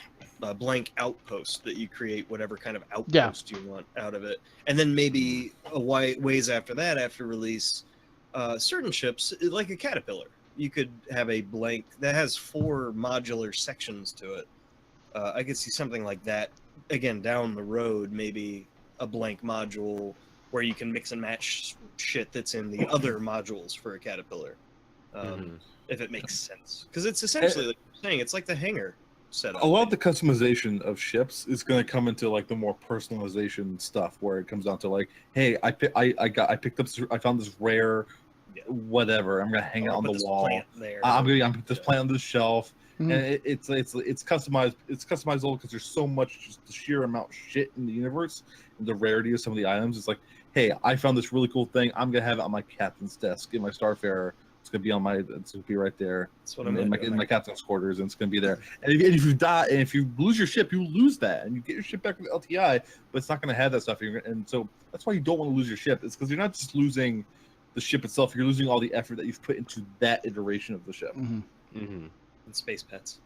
I'm gonna have a whole module on my All your caterpillar space pets up in flames. full of space cats that I Dude, never feed, and when I That's what you do. That's what you do. You have force all them into there. in there, and lock and then them you open comms to the pirates and be like, "Yo, you don't want to do this shit because you're gonna have a lot of fucking blood in your hands." Grit Show them. Grit Spitter is like the lonely cat person of like pirate. He's like, this is my pit of fluffy kitties. That is you know, Mr. Bojangles and I have Muffins. not muffins. I have not fed them in 3 weeks. Yes. Go pet them for me. Click. He's never gonna clean the litter box, so Yeah. he's gonna want to get on the ship. And it smells so bad. Caterpillar smells weird. Man. Don't judge me. It's a cat killer. Yes. Can you imagine like accidentally venting all your cats? Yeah, I just had a mental Open the picture side of that door. right as you said that. Just these like cats floating on Dude, the shit, we're out of space. flares. We need a bunch of small heat signatures really fast. That's my chaff. That's my chaff. I don't buy flares and chaff. I just vent cats out of my caterpillar. What guys don't know my is- cargo I happen to be hauling, which is pets, and so it's just like, me or them, out the sides with you. So what you guys don't know is that cats are more destructive than oars, which are more destructive than size 9 torpedoes. So yeah, look out for that. So yeah, going back to the original question though about the rooms, I think that may eventually be a thing down the line. But the problem is that this is a thing that constantly comes up in the game with the community and the developers that I've heard passed around before, which is this is not Sims in space. No. And being able to customize your ship interiors with like, I'm going to put a bookcase here and a bed here, it becomes Sims in space. And to a degree, you don't really need it right away. I'd love it because that's how I want to plan on building the Astropub. But I can understand that there's other shit they have to worry about. And modularity is important, but it'll be things like specific modules for specific purposes. It's for gameplay. It's for gameplay, not for just like I want my table to be 4 centimeters to the left instead of 5. Yeah. Well, and there's a middle ground too, because you could do something like, beds can only go there, but you can change what kind of sheets are on your beds, or And lamps can only go that's the there, but you level- can change what kind of lamp is there. That's the level of customization I'm going to expect. It's like, Yeah, hey, like exactly. you have your bed and it's locked into the wall and it's like this, but you have a nightstand and whatever you want to go on that nightstand, that's you. You can And do you can that. either make your bed or leave it messy. I mean, would you rather have them make it so everything on your ship could be customized, or would you rather have them make like 3 other planets that you can go explore? Where would you rather have them spend the development time? Yeah. That's the question. And I want the entire MMO to take place in one Starfarer, but it's really detailed. I honestly think something like that would be nice, but that would be an R&D project late after the game is released. And something like that would be cool as fuck to have. But as Meyer said, I think the first time we'd see something like that would be a ship like planet like landing, like the outposts, being able to customize the outpost, look like stuff in the outpost locations. But I'm thinking of Star Wars Galaxies, where we had the house. You could place everything in a house wherever you wanted, but it took them a while to get all the commands to make it tilted, to put it on the wall and move it up. It took a while to get there. Yeah. So that could be done here, but it's not a priority. No. The next question comes from In Hell, who asks, what Star Citizen ship brand would be the most you and why to the cast? Drake. Because I'm just like that. Just Fuck it, it half-ass works. everything. It's duct tape and balsa wood and plywood, but other than that, it works. Why spend $4 million researching and developing what kind of best bar stool fits inside your fucking constellation when you can spend that R&D on 15 sections of a caterpillar? Kind of idea. I'm gonna go total cop out.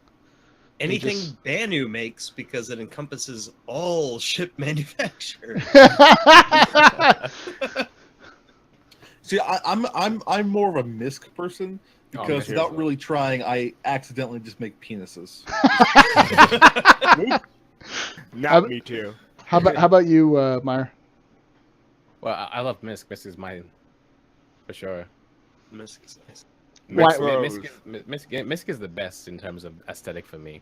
It's kind of a mix of I like Misk and Drake for two different reasons, but almost not because Matt Sherman's here. But I like Drake too. But Drake is great. I like Mystic. It's weird because they're almost like opposites as far as like aesthetic. Exactly. Yeah. But they do both of their design. They chase those different design aesthetics perfectly. Yeah, and that's what I love Drake doing. I love. I like what Sherman said. Drake Interplanetary, where safety equipment is a design constraint to ignore. Yes, you're sitting on a vat of quantum fuel, but where the fuck else are we going to put it? I'm not putting it on the outside. Misk is basically Drake, except they put nice panels over all the chaos. It's Misk, it's Misk, So but nice. it's Drake, but like this is dumb. We're not gonna. Well, it's still let's have ejection seats and cheaper. escape pods. it's made by the Japanese, so you know that the fucking transmission on your Xterra will go bad. Fucking Nissan. Drake is DIY. Misk is Mad Cats. Yeah. Misk is Mad Cat, so they're bankrupt.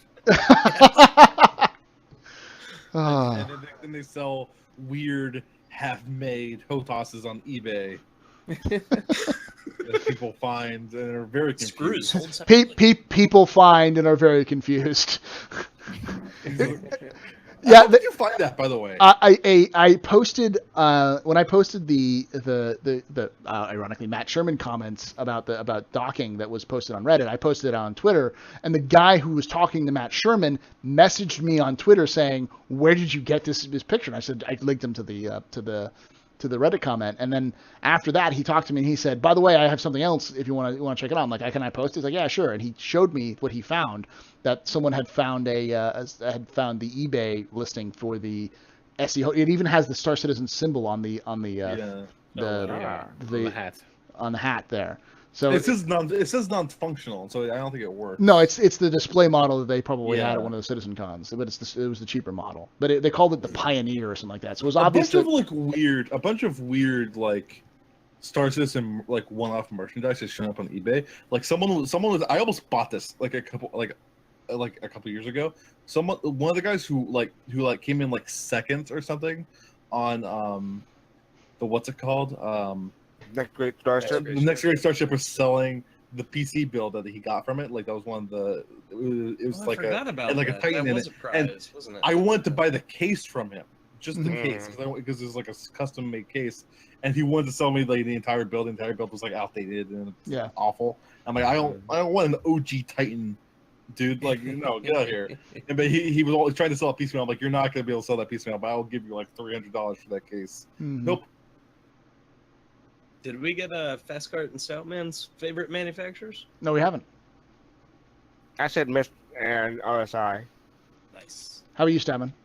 I like Drake and Misk. I like the Caterpillar and the Starfarer are two of the ships I really like the way they are looking on the inside and on the outside. They're really sharp looking ships. I am curious to see where the 300, the RSI design culture. That's Origin. Yeah. That's gonna be. I like Origin makes really good stuff. I still think even how weirdly outdated it is, the M50 is gorgeous. Yeah. It's a little more Star Trek-y. It's got that sleek look. Yeah. The interiors, anyways. I can't wait to see the Razor for the same reason. Like a sports car, The 600. I've flipped around on the Razor. Yeah. Like a concept, I was like, fuck that thing. But now that we actually saw like a few actual 3D models of it, I'm like, I can live with the Razor now. It always happens to me where like they show up a concept shit, I'm like, man, fuck that. Like the Eclipse does nothing for me. I'm sure once I see one of those things in game, I'm like, I need that. I'm just the opposite. Like concept sales like excite me, and then after after the excitement comes down, I'm like, okay, I don't really need that. Yeah, So, I'm beyond this. Like concept sale come out, I'm like, meh. Like even if it was something that's cool and I'd want to purchase, I'm at the point where I'm like, I'll get that in game. I'll get that. I'll work towards that. That's something cool, but I'm not. Once you spend enough time in the community, you realize none of it matters. Yeah, it's all none of it matters. We've got to have something to work towards in the game too. If we got everything now, what are you going to do later? Yeah.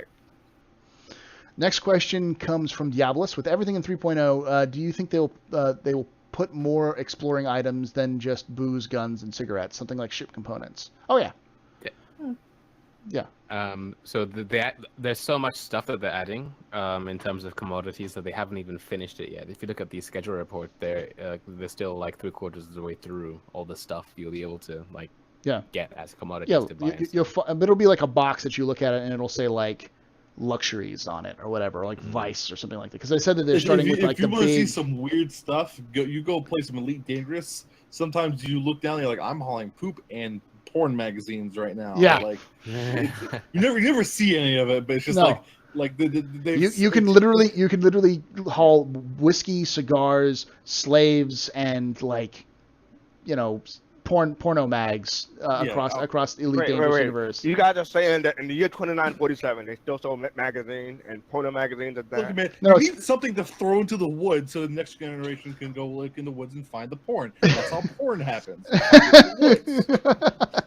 Find porn in the woods. It's a natural occurring cycle, so you can't get rid of the porn mags because when you're done with them, you throw them in the woods, and then they get all sun bleached, and then like a 12-year-old finds them. That's the cycle of life. Pages all stuck together. Yeah. Fastcard asks, in this show, how did both Meyer and I manage to survive past 15 minutes? There's two of us. I've seen this movie before. I don't know. Honestly, this is the kind of show where like we'd kill off me first, and then everyone would just be confused. Like, where do we go from this point? The host is dead. Like the Winchester till it all blows over. Yeah. Next question comes from Agent 1213. If I have an Endeavor and I'm on the command module separated from the rest of the ship, will my NPCs defend the ship if attacked? And would they notify me of the attack? No clue. No, they'll go spot of tea. Yeah. It depends. It depends on the. Are they British? Because they'll just do the spot of tea and just take your ship and be like, we're gonna go take the ship to. It depends. It depends on the quality of the NPC. Like if they're high quality, that sure they will. If they're low quality, whatever. Yeah. They'll defect, and they know exactly where your valuables are too. Yeah. Take your shit and run. Oh my god. I can't wait till like an NPC flips on me and runs away, so that I can actually have a revenge. Be like, all right, I'm gonna go find John Smith because that motherfucker stole my goddamn Tavarin record player on his way out after he bailed on me. I'm gonna go find him and I'm gonna go kill him because I know where he lives. They had at one point talked about NPCs and the reputation systems with them at buying a base crew for your ship, because NPCs will quote unquote level up or gain experience, kind of to mimic real life players getting better at the game the more they do something. But I think they had talked about at some point that they would basically, like, if you don't take care of them or give them pay increases if they get better, that they could possibly mutiny or just not give a shit about you anymore. That's probably way down the road. And it's linked but they to, might, you get boarded, they might be like, hey, can we join your crew? Screw this guy. Yeah. And it's linked to things like if you can pay them, if you can feed them, and their happiness. But it's not like the same. They won't die apparently. It's also linked. It's also linked to if you have a beds available as well. If you don't have beds available and you log out, your NPCs will steal your ship and take it to a nearest port so they can log out, so they can get to a bed. That's a good question though. The bed stuff we heard about recently, does that apply only to player? No, no. NPCs also use the bed as well. NPCs also use the bed. That was the idea, is that if they can't get into a bed to log out, the NPCs will just take your ship and fly back to the nearest port. Yeah. So they'll mutiny just for shore leave. Is that what you're saying? Yeah. What are you talking about? Like, well, it's like they'll stay up for like 48 hours straight and start seeing fucking pink gnomes and like the devil himself, who actually looks like remember. Flush your NPCs out the airlock before you go to bed. Or they'll steal your ship and crash into an asteroid. You don't have to flush them. Just put them in there and threaten to. So remember. Just lock it. There's some food in there. Fine. No, it's better to fly into an asteroid than have testes on your ship and fly to the sun. That's a good point.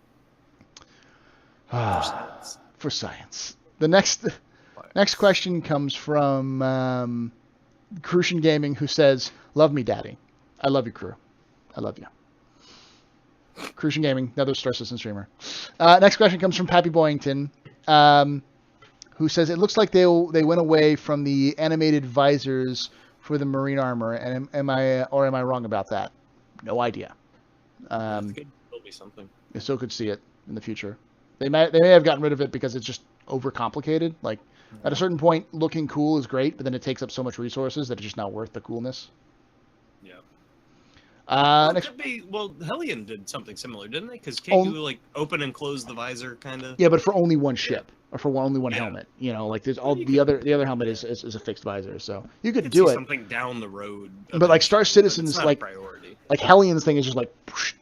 Yeah. Like Star Citizens is like. It's essentially the same kind of tech, though. It's just the amount of animation involved. Yeah. I would imagine something they could do eventually, but it's one is like a simple emote in an MMO. The other one looks like it's a fucking Transformers movie. Yeah. You know, like.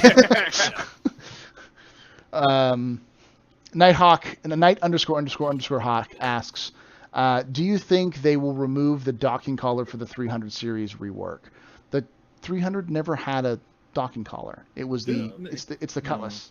The Cutlass has a docking collar. Aurora are the only two that really have it. Yeah.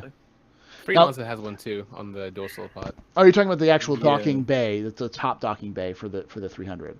Possibly. It does beg the question though, with the remake of the Aurora, will the entryways still be docking collars, or will they be a different kind of entryway? I think that we'll start seeing more standardization of that kind of stuff. With things like they are still the circular holes because like we have seen that. I believe. Okay. Next question. The cockpit. I was curious. Next question comes from Aldo Brink.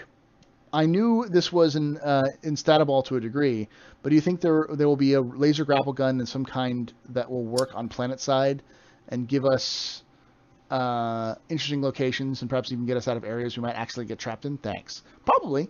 I mean, it sounds interesting. I could see a low gravity planet like a moon where you use a grapple gun to like go higher, like the hook shot in Zelda games where you just grab stuff and go. I feel like they would go towards, because we already have the EVA harnesses and stuff like that, some kind of low. You could do like a boost jump with your EVA suit. Yeah. Push. Kind of like hop with it. Yeah. They still, from what we've seen, they still have the grapple guns, like the still grapple attachments for your pistol and stuff like that. That wasn't a recent ATV. Showing the pistol. It did. They got they straight up got the weird crisis like. Yeah. You hold your gun like this, and I have the feeling that's more for 0G grabbing something that's floating. Or like space rodeo, like as you get out of your Cutlass and you're going to go board the other ship. You're both moving in space, going the same speed. You grapple gun the side of the freelancer you're trying to board, and that way you don't have to use as much EVA propellant. Because remember, EVA propellant is an actual use, like a fuel that you have to recharge.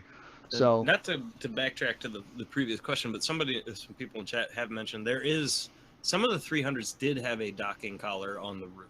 Yeah, no, that's what I changed that. I said I talked about the 300 on the roof, and I said that changing, and I don't know. Yeah. If at the very least, what will happen is it'll probably be standardized. It was never functional. So, no, it wasn't like the freelancer top collar and the Connie's top collars all were functional. You could actually activate them and go through them.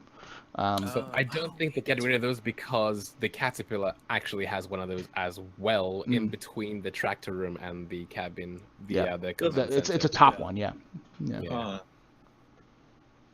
It may just become an EVA escape hatch. Yeah, it's docking collar. In the Caterpillar, it's called the EVA hatch. EVA hatch, yeah. And I can imagine that the 300 will actually section off so that you could like close the doors between the cockpit and the main cabin, and then you could depressurize the main cabin and go out that EVA hatch. When they redid the Freelancer, they made sure the center area had its own doors, so that when you opened up the EVA door to the outside, you wouldn't decompress the entire bridge. Yeah. Also, the Starfarer has an entire room dedicated to it, so I don't think it's going anywhere. Yeah. Right. Like ground floor EVA Just room. Repurpose it. Different nomenclature.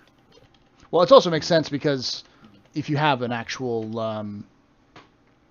like an airlock, like a genuine airlock, then it becomes more available, better for EVA purposes. Whereas most of the ships, like the Aurora, that's not an airlock. That's just a door. The ship itself is the airlock. Yeah. Yeah. You'll have to cycle the atmosphere in and out. Well, that's single person ships. You don't really need an airlock. You just decompress everything. You're good to go. Yeah. That actually brings up a question I'm curious about with the room system coming in and things like that. Smaller ships where you would have to, do they ever pressurize like an Aurora? Do you have to wear a spacesuit to get in that? Because you would, with everything being so physicalized and the piping system, wouldn't they have to add in basically holding tanks for pumping the atmosphere somewhere else to hold it? They mentioned it on a recent ATV about how like just basic doors itself will function similar to airlock doors.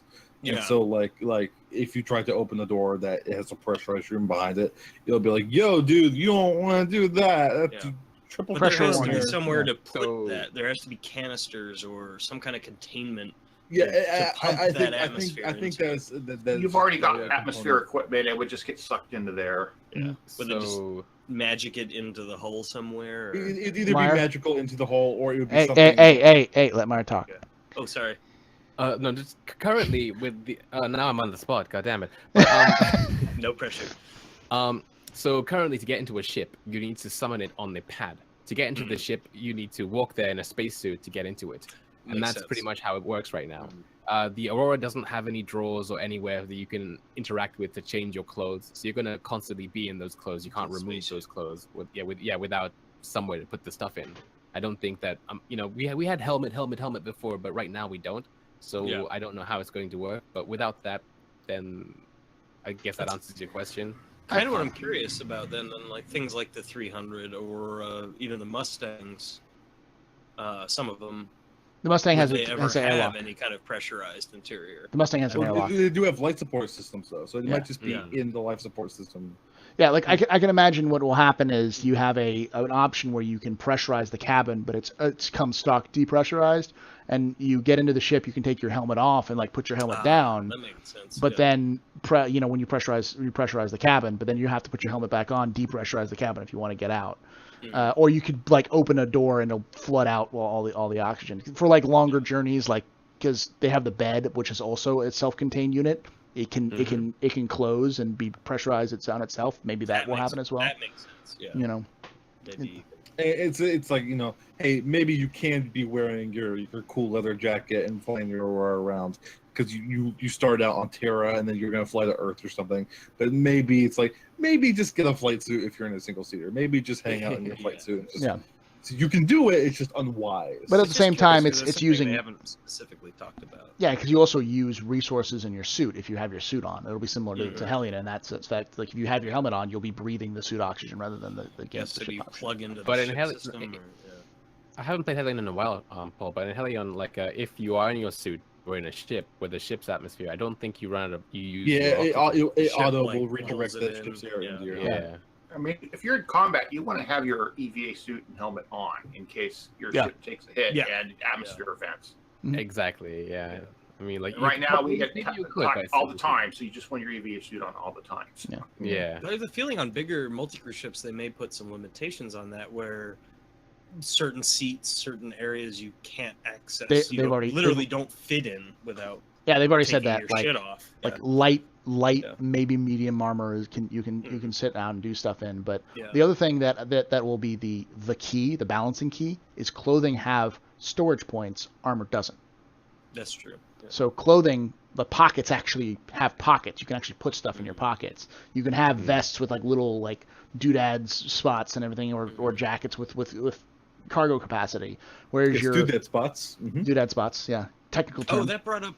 It was a while ago, a couple of ATVs ago. They did a pan through of one of the habitat modules, the outposts, and there was a backpack sitting on a desk. And it made me wonder because we've long been told that all inventory will be relative to actual physicalized spaces. If we will be, I'm having a flashback to the last Captain's Table I was on with Fastcar and Meyer and Paul, and we had this conversation about that backpack. I must have missed that one. Sorry. For an hour, we talked about that backpack and how it would because we talked about things like we've already had this discussion, but quick recap for those of you guys who haven't seen. You take the backpack, like in The Last of Us, you take your backpack off and you actually go through your inventory when you're looking through it. And in Arma, you actually have to kneel, like Arma 2, you kneel when you activate your inventory. And it's like, it takes that time to actually go and mess around with your inventory system. So interesting. Yeah, we thought those might be good ideas, or how Prey does its inventory system was another suggestion. That kind of the hex-based system where everything has a certain amount of space. I actively dislike hex-based systems. I think they can be done well, but I think the majority are not done well.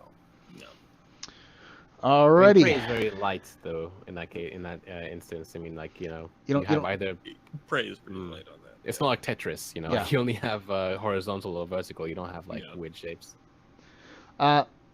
Next question with God damn, so many of these questions. Little bright in there? Let's get into this. Yeah, it's in my face. In my face. Questions. With ships getting their components incoming update, will they at the start receive damage due to overheating, radiation, repeated EMP hits? Yeah, don't know. Overheating, it sounds like, is kind of one of the first implementations. The damage is in. Like, all that damage state's been in since 1.0, I think. Since Arena came out or 1.0 came out. That whole, like, difference between ballistic energy and, like, neutron, or I can't remember the name of it, the disabling damage, rather than the they all have. That's already in. So probably, I mean, the components will take damage. I don't know if the components are super integrated withAdamport 2.0 yet, other than just being in. Sounded like early implementations. Yeah. It's more to do with overheating, because that's the thing with components too. Is it's not all about just taking damage from combat. They're also supposed to degrade over time with use. So if you push something to its limits, it will actually start its max capacity will drop unless you repair it. So it can only hit a certain level of functionality the more you use it and wear it out. I think they're going to add this type of stuff in over time. You can't put all that in right off the bat. Maybe just have overheating to begin with and add the radiation damage in and wear and tear later on. Yeah. I hope that when you repair something, it doesn't like degrade still. Like if you repair something like 10 times, it'll still go back to the top quality or top peak performance that it had. The idea that it'll constantly like my stamina idea, where it constantly is reducing to the highest point it could be until it eventually breaks and you have to buy a new one. Well, you're probably going to have a repair skill level or equipment you're using, the quality equipment you use. Like in Star Wars Galaxies, you had repair kits for weapons and stuff. And if you had a 99.9% quality one, you almost never lost any lifespan on the item. But if you used a crappy one, you could cut it in half. They talked about that, like if you did handheld on the fly repairs, you'd only be able to kind of get it to 100% of whatever that 100% state is it has at that time. But to actually get the component to its like factory 100% maximum capability, you'd have to go to a truck stop or they've even talked about that stuff when it comes to repairing like ship exteriors and holes as well, where it's like, hey, we have like some of this slag metal that we're just chopping and we're kind of like slap it on the top. But if you want this thing to be like really fixed, so this thing will get you home. But like if you want to like get back to normal, you go spend some money. If you want to ramp it up to its default 100% capacity, you got to go to a major repair yard. But after wear and tear, it's 100% fixed, kind of drops slowly, and you can get it back up to that level to 100% with handheld stuff. But if you want it to go back to that, the first time you bought it brand new, you're gonna have to go somewhere that really specializes in refurbishing it. And a lot of it has to do is, do they want this item to eventually just wear out, where you cannot really repair it all the way fully forever? I think that's the concept. It's like, hey, you need more space spark plugs. And that's part of what drives the economy too. Like, you could just never repair it and never waste that extra income until it does get to a point where it just fails. But it kind of drives the whole economy, and something to do with the money you earn, that if you want it to maintain and last longer, you will have to put some money into repair costs are constantly fixing it up. And, like they're integral. That stuff's integral to all these MMO economies. Yeah. Like you look at like World of Warcraft or really any MMO, you have armor. That armor has durability. You have to repair because you can't just keep earning money and money and money. Because in the Star Citizen universe, because it's fake, right? And you're essentially generating money from NPCs, right? When a pirate spawns and you, or a NPC trader spawns, and you're a pirate and you kill them or whatever, and you take their shit and you sell on the black market, you're making money. Like you are creating money out of nothingness, right?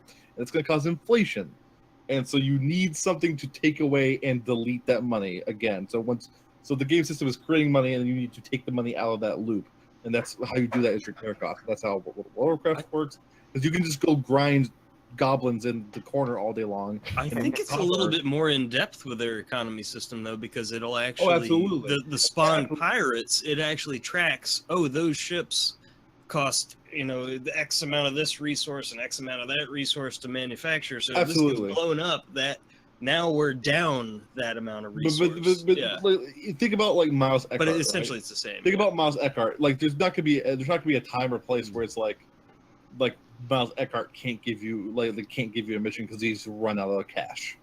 Yeah, it's like that's not going to be the condition. It's like, hey, dude, I don't have money. I only have like $60, so I can only hire one guy to do this mission. That's not going to be a thing that's ever going to happen. Same thing with like the message boards. There's always going to be something, right? Yeah. And so eventually, we're pulling money from nowhere. Unless it's so in depth that when Miles gets low on cash, he actually starts giving out missions that are like, "Hey, go rob that guy because I need his money." Because even if it was, here's the funny thing with money is even if it was simulated 100% realistically and perfectly, the UE would just be printing money and you'd still have inflation. So no matter what level of the simulation, you're gonna have this issue at some point. And you'd also need like an NSA level server farm actually crunching all those numbers. In Star Citizen, people are going to be hoarding money like crazy to buy a bigger ship. That's going to be something that you don't really see in most MMOs. You're not really hoarding. No. You see it in Elite. You see it in Elite. But the thing is, Elite is the perfect model for this because not only do you have you buy the base model, but no one's just going to buy a Polaris and call it a day. They're going to want to upgrade that Polaris to be the best Polaris they could possibly get it for the job they need to. So they also have to get money for the components, and the components will probably be as expensive as the hull itself, the whole ship it was. Think about like a custom car. A big good car that you want to customize usually is going to be kind of pricey, but then you just have to actually like change the engine out, get it painted, get it modified, modify the exterior. Get fancy that's what everyone always says about the Javelin. It's like, hey, you bought a Javelin from the store, but that thing's not ready to go, dude. Like you are gonna. It's literally can get you from point A to point B, and that's it. So much balancing and also economy. And also, if you don't have enough people to crew the Polaris, like you have to purchase over NPCs to help you fly it. So that'll be more expense, fuel and.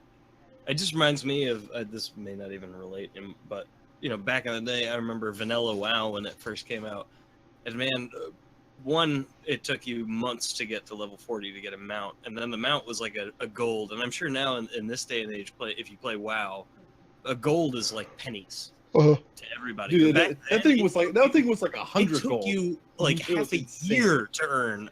People were doing loans. Like people who have been playing for like months and months and months would give their guildmates like loans. And you saved everything. You didn't try to repair shit. Like you hoarded all that money just to get to that one gold. But it'll be iterative, just like Star Citizen. It'll get balanced in beta. More shit will happen. People will find exploits. It'll get rebalanced, and who knows what the economy in Star Citizen will be like 5 years down the road. It's going to be.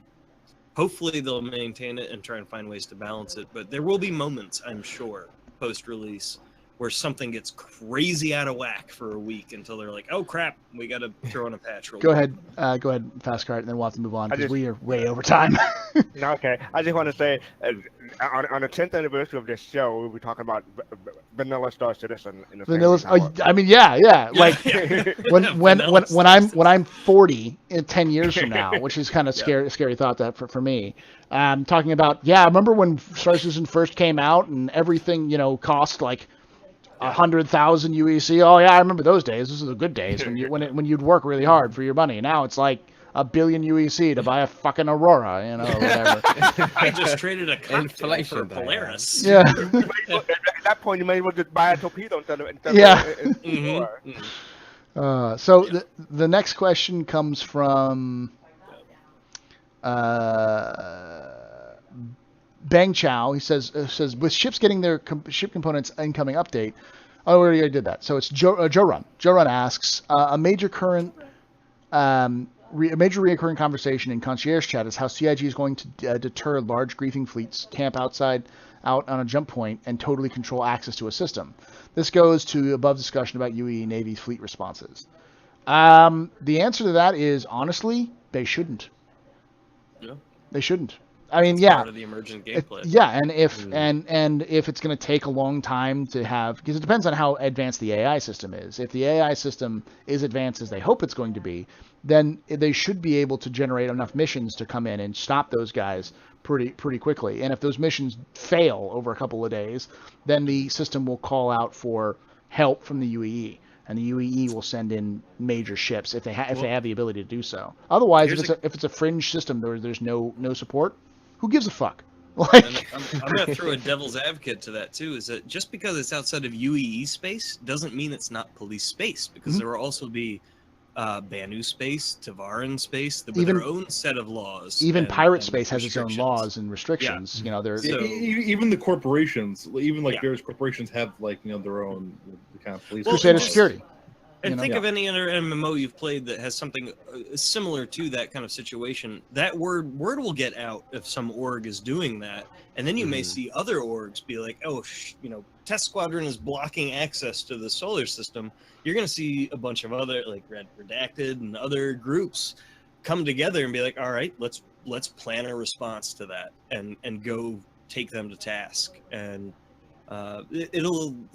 I think it's a good thing because it'll allow other things to emerge from it. They could do something simple like just say you're invulnerable for a minute after you land, so you've got time to take off, so you just don't get ganked constantly. Yeah. And that's just one of those gameplay things that may end up coming because of something they didn't foresee. The only thing Test Squadron is going to do is we already have this mandate to find whenever we find the first wormhole, discover the first wormhole, we're going to name it Lando's Hole.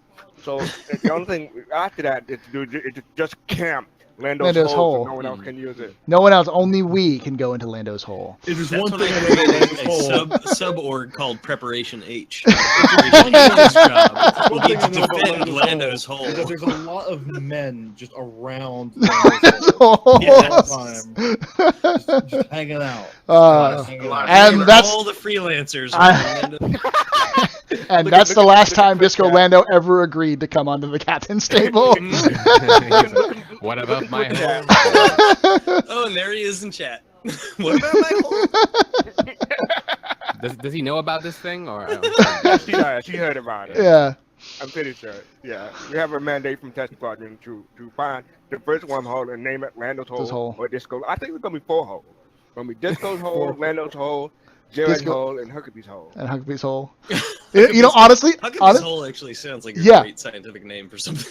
The Huckabee's Hole actually sounds like an interesting name for like a wormhole kind of thing, like the Huckabee Hole, That could exist, yeah. That's like not immersion breaking. My immersion.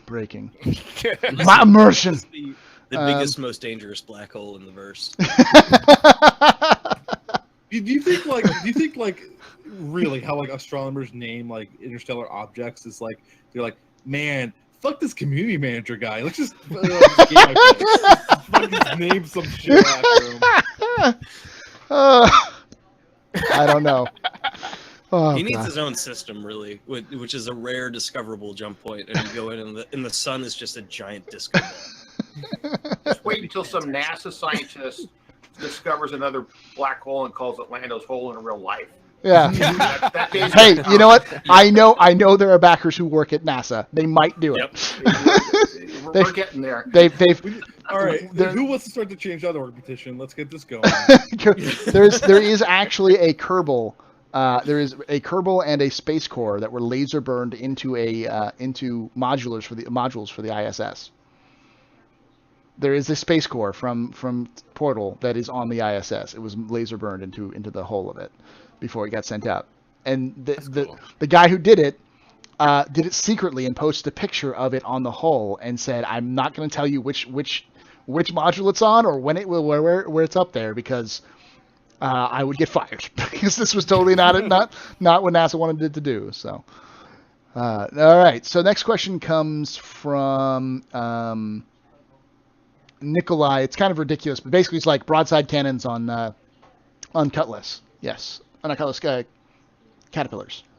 You can open up the sides and just have giant guns that you can fire. It'll be Railguns. so inaccurate. What's the point? Well, I can understand.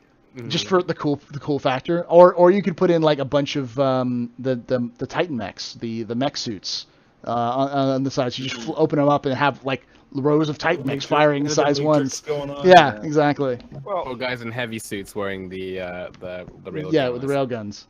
Yeah. Well, I don't know about you guys, but on my merchantman, instead of the flight penis like the way I'm gonna have on his, I'm gonna put like a Macross cannon or like a Yamato gun on mine. Yeah. No, fast car. You understand, my friend. See, the flight penis is not like an addition.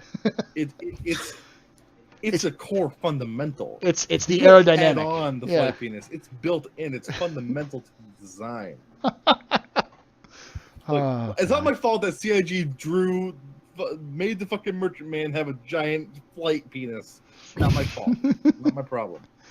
So the next question comes from Stucky, and I'm going to kind of paraphrase it because one of the things that I love this community, but one of the big things that I have issues with the community is that people who have issues with CIG or have like a concern or a criticism of CIG feel like they have to go on a fucking tangent about, oh, I love Chris Roberts games and I backed for this much money and I love his, but it's like you really have to you shouldn't have to sit here and grovel on your knees to the community being like, I'm a real fan, I swear.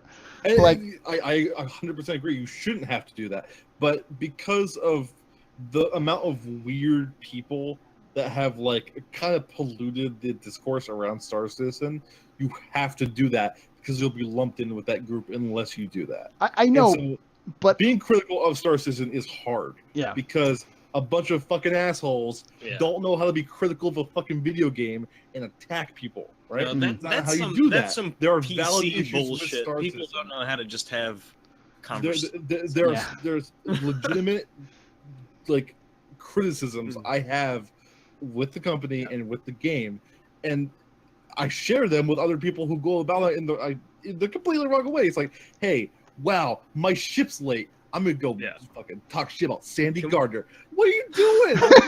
Can we just agree that CIG is made up by human beings and all human beings make mistakes, aren't perfect, Yeah. and we all make mistakes? Shit's gonna happen. But anyways, the reason why I said it is because Stucky goes and extensively explains that he plays Chris Roberts games, all that kind of stuff. But he basically says his patience is running out for Squadron 42, and his question for us is: will anybody else be disappointed if Squadron 42 doesn't make it out this year? Oh yeah, This absolutely. year. Of You mean, course. I mean, will I be why wouldn't I be disappointed? disappointed? But Will I go burn myself and throw myself into a ravine? No. yeah, It'll come when it's done. Yeah, I might be like, oh, bummer. I'm gonna go play something else. Yeah, right. I want the game to be complete and finished and polished rather than I try to make a- don't want a Mass deadline. Effect and Andromeda in That's Squadron the 42. caveat, and that's what Paul, I'm Paul, sure every single person here has said at some point in a YouTube video, in streaming, in a podcast, whatever.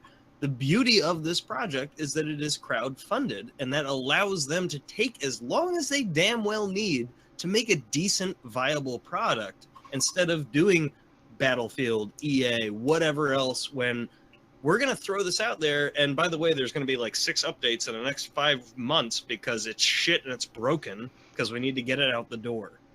Paul, I don't know about you. What it comes down to is if it's not on 2017, I'd be very disappointed on a personal level because they said it's going to be on 2015. It literally every year that this project's been going on, it's like, hey, it's going to be out this year. No, it's going to be out this year. It's going to be out this year. This happened 4 times now. Merry Christmas, one more year. Yeah. And so I will be disappointed less in the fact that it's not out, more in the fact that you fucking assholes need to like be clear with this. Yeah. God. When something is delayed, really just tell us because it just gets worse over time. The more you don't talk, people make shit up. Yeah, exactly, and just makes it worse. It sucks, but it doesn't mean the game is dead or the project's dead or it's never gonna be done. Yeah, it does suck. And there is a limit to expectations. At a certain point, people will just be like, "I'm not interested in this game anymore. You should have came out with it X number of years ago, and I'm not interested." So that may reach some people may reach that point. And I personally don't think we're going to see it in 2017. I just don't. Just from everything we've seen, I don't think it's ready. You know, and Bridge fucking Commander. God damn it, I need to play that game. But that's what cracks me about that. When people get like that about it, though, it's like I want to like personally go to them and wonder, like, do you go to bed at night hoping that you're going to play 3.0 tomorrow, or that Star Citizen is going to release tomorrow, and when you wake up and it hasn't happened, do you just go, "I'm not eating ever again. I'm never going to the bathroom. I'm not going to go to my job." They dream that they dream that 3.0 came out, and then they wake up, and then they disappear. It just cracks me up. Like, life will continue. It's a video game. Mm-hmm. It's a video game. We're all very passionate about it. We wouldn't be on a podcast. We would be on a podcast talking about it multiple times. I'm gonna be bummed if it doesn't come out by the end of the year. Yeah, I'm gonna be like, "Oh, well, that sucks," but I'm not gonna like, "Oh, light myself on fire, gasoline. Oh shit, it's not out this year." Oh, I'm sorry. Bridge Crew. I keep saying Bridge Commander. It's Bridge Crew, but it's essentially the same concept. Drama at the end of the year if it doesn't come out, and that drama is going to be rightfully earned. By the way. Yeah. And the hell that will be raised will be rightfully raised. Yep. Crow will be eaten, and they'll have to eat it. That's not how it is. The biggest issue I've ever had with CIG was this CitizenCon, where they're like, and kind of the juggling we got of like, "Hey guys, we can't put this demo out at CitizenCon," but the site still said 2016. Like 2 months into 2017. Now it says 2017. Yeah, it says it now, but that's not acceptable. Don't do that. Yeah, and like. Well, they could have done. They could have easily done something kitschy and put "coming out when it's done." Yeah, exactly. Just do that soon. TM. They if anybody has a question, they always have this thing where it's like, "Oh, we can't say dates. Haha, we've got so much in trouble for saying dates." And Chris Roberts like literally will joke about that on stage, and then release dates. Here's a date. He's like, "What are you doing, man? Stop!" No. Like any date that doesn't have a schedule attached to it should not exist in the Star Citizen realm anymore. Yeah. All right. Go ahead, Scratchcart, but I'm gonna keep moving. Go ahead. I was trying to make a joke when you first started, but it's kind of old now. But I can redeem it this way. It's that if Starting 42 comes out before it's ready, and you know, with Mass Effect and all that hoopla, we'll have our own meme for "My face is tired." My face is tired. Yeah. Can I? If it's not, you know, perfect. I do have one caveat that I would like, devil's advocate thing I would like to throw in there. Is that because of how transparent this project is, we are seeing a lot of new tech that's being developed specifically for this game, because we have the ability to see this project at such an early stage, and a lot of this tech is being developed based on hardware that is now available or is coming out shortly. I will say as a caveat, devil's advocate, don't think that this is the only company pursuing those avenues of programming. I guarantee you. There are plenty of other mainstream EA, Ubisoft companies that are probably doing the exact same shit. You just don't know about it. The really only concern is who gets it out first. Because we're aware of Star Citizens. And what happens if Ubisoft comes out with a system that's very similar to Item System 2.0 or the planetary tech that Star Citizen has next year or the year after, and then Star Citizen comes out with their shit, and it doesn't live up to that level. Like Dual Universe or whatever. Yeah. That's Yeah. like being a thing right now. It's That's using the same Yeah. the same network technology as Star Citizen's trying to develop. Let's Yep. see, Hellion uses the It's same not as if Star systems, Citizen similar is creating systems. shit You know, that nobody else could create. It's just that they have an opportunity to do it publicly without having to deal with a publisher. Anybody else who's developing that same tech under a publisher, you just won't know about it until it's done. And it could coincide with the exact same time that Star Citizen goes live. And who knows what kind of hoopla that could create. It could create a situation where we get a fantastic Star Citizen experience, but then another company has come out with a similar tech that is a little bit better, maybe. And that will force Star Citizen and CIG to push their tech a little farther. Yep. And it's not necessarily a bad thing, but for people, just as a PSA, people should not think that anything CIG is doing is unique in some kind of way that no other company could possibly ever have done this. We just may not know about it yet. all right. I just like throwing that out there. Yeah, no, it's a good. I just want to stir It's the okay. pot. It's okay to be disappointed. Yeah. Don't feel like you don't have to be that it feels wrong to be disappointed. It's okay to say, listen, I'm tired of the delays and I want to see some more progress. That's fine. Yep. Just Coffee Horror has a good point too, actually. PUBG, which is so popular amongst many of us right now, is actually using AWS servers. Yeah. And they are part of the laggy issues going on And with they're that game shit. is because I hate they it. are, well, they are actually, and they said this in this month's release for their updates, is next month's updates, they're focusing on the network code for that because, again, in most companies, most games, there isn't code specifically written for gaming for AWS. for the cloud-based So we're servers. seeing it happening with There- Star Citizen publicly, but it is being used by other companies privately. So All right, Sorry. we'll do rapid fire questions. Yep. First question. Next question is: are you excited for the Item 2.0 system? Yes. Yes. Nah, man, scrap it. I don't think we need it. Mad Mike 1988. Do you Fine. think says? Do you think CIG could release Squadron 42 or Star Citizen benchmark tests so we can get an idea of actual hardware requirements? Yes. Yeah, but probably not until we get closer to release. Yes. Until it's optimized. Yep. Doesn't mean anything right now. Well, I mean, like graphics optimization, network optimization, two very different things. That's why like Arena Commander and like Area 18, all the other stuff you have like way better FPS 60 to than 90. than Crusader. And they could easily like build a single player offline scene like run through of like a small section of the Squadron 42 area, and so we kind of see how that would run. That's not unrealistic. A lot of games have done that in the past. Doom does it. You know, that's one that pops up right in the mind because it also uses the Vulkan technology or whatever it's called. That's not Vulkan anymore. It's called something else. Or is that right? No, it is Vulkan. It's Vulkan? It was something else. Now Yeah. it's Vulkan, right? I think so. Next question comes from Fastcart, who asks, Grit Spitter, was I a good bottom? Oh, every time. Yeah. Next question comes from Jelsia. To expand on the NPC experience, about how about ships? Longer ships stay alive, the better they get, good or bad? No. Ships don't get better with time. They get worse with time. NPCs do. It's like Yeah. wine. It's like wine, but it's just like it has a big piece of shit in it. It's like, Ships will eventually blow up. Like eventually, you'll have to completely replace entire sections of the ship or module, or like the ship that you have 3 years after release will not be the same ship you started with, because there'll be Just like- new panels, added armor, all that kind of stuff. It's just like real life. If you don't go and maintain your car and, get the wheels balanced and rotated and get regular tune-ups, it's going to fail faster than if you maintain it.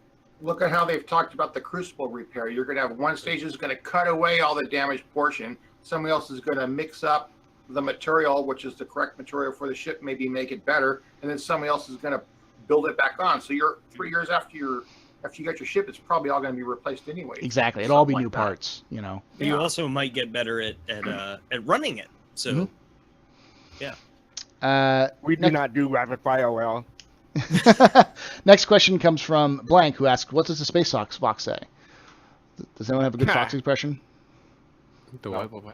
What does the space fox say? Nothing. There's no sound in space. There's no space. It dies.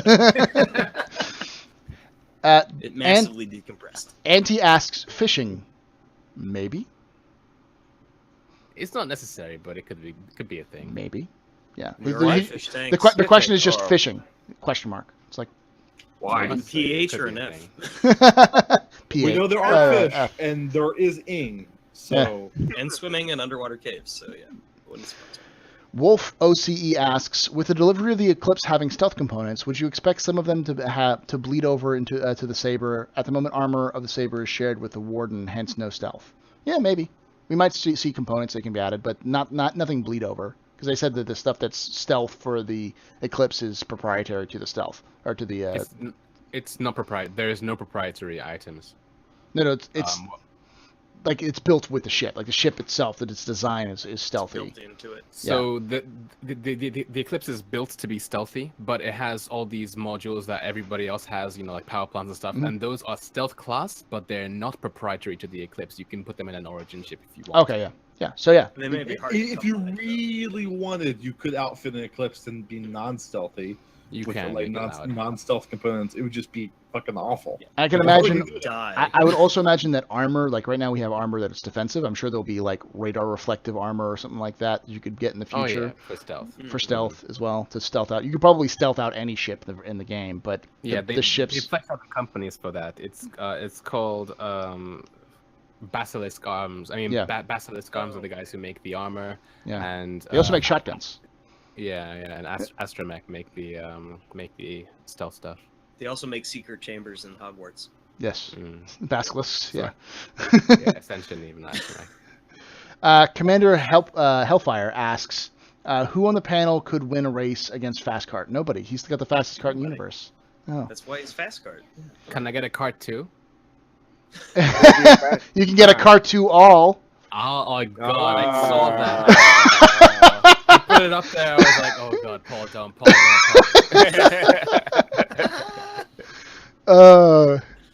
Quick I'm asks. actually really interested to see what, like, just a small tangent. The control is weird to me.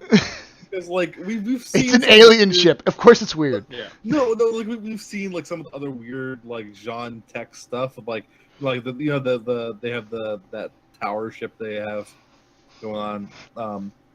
They look like nothing alike. It's like Crunchyroll's like a race car or something. It's like for the first edition of their ship, we got their version of an M50 for some reason. I don't know.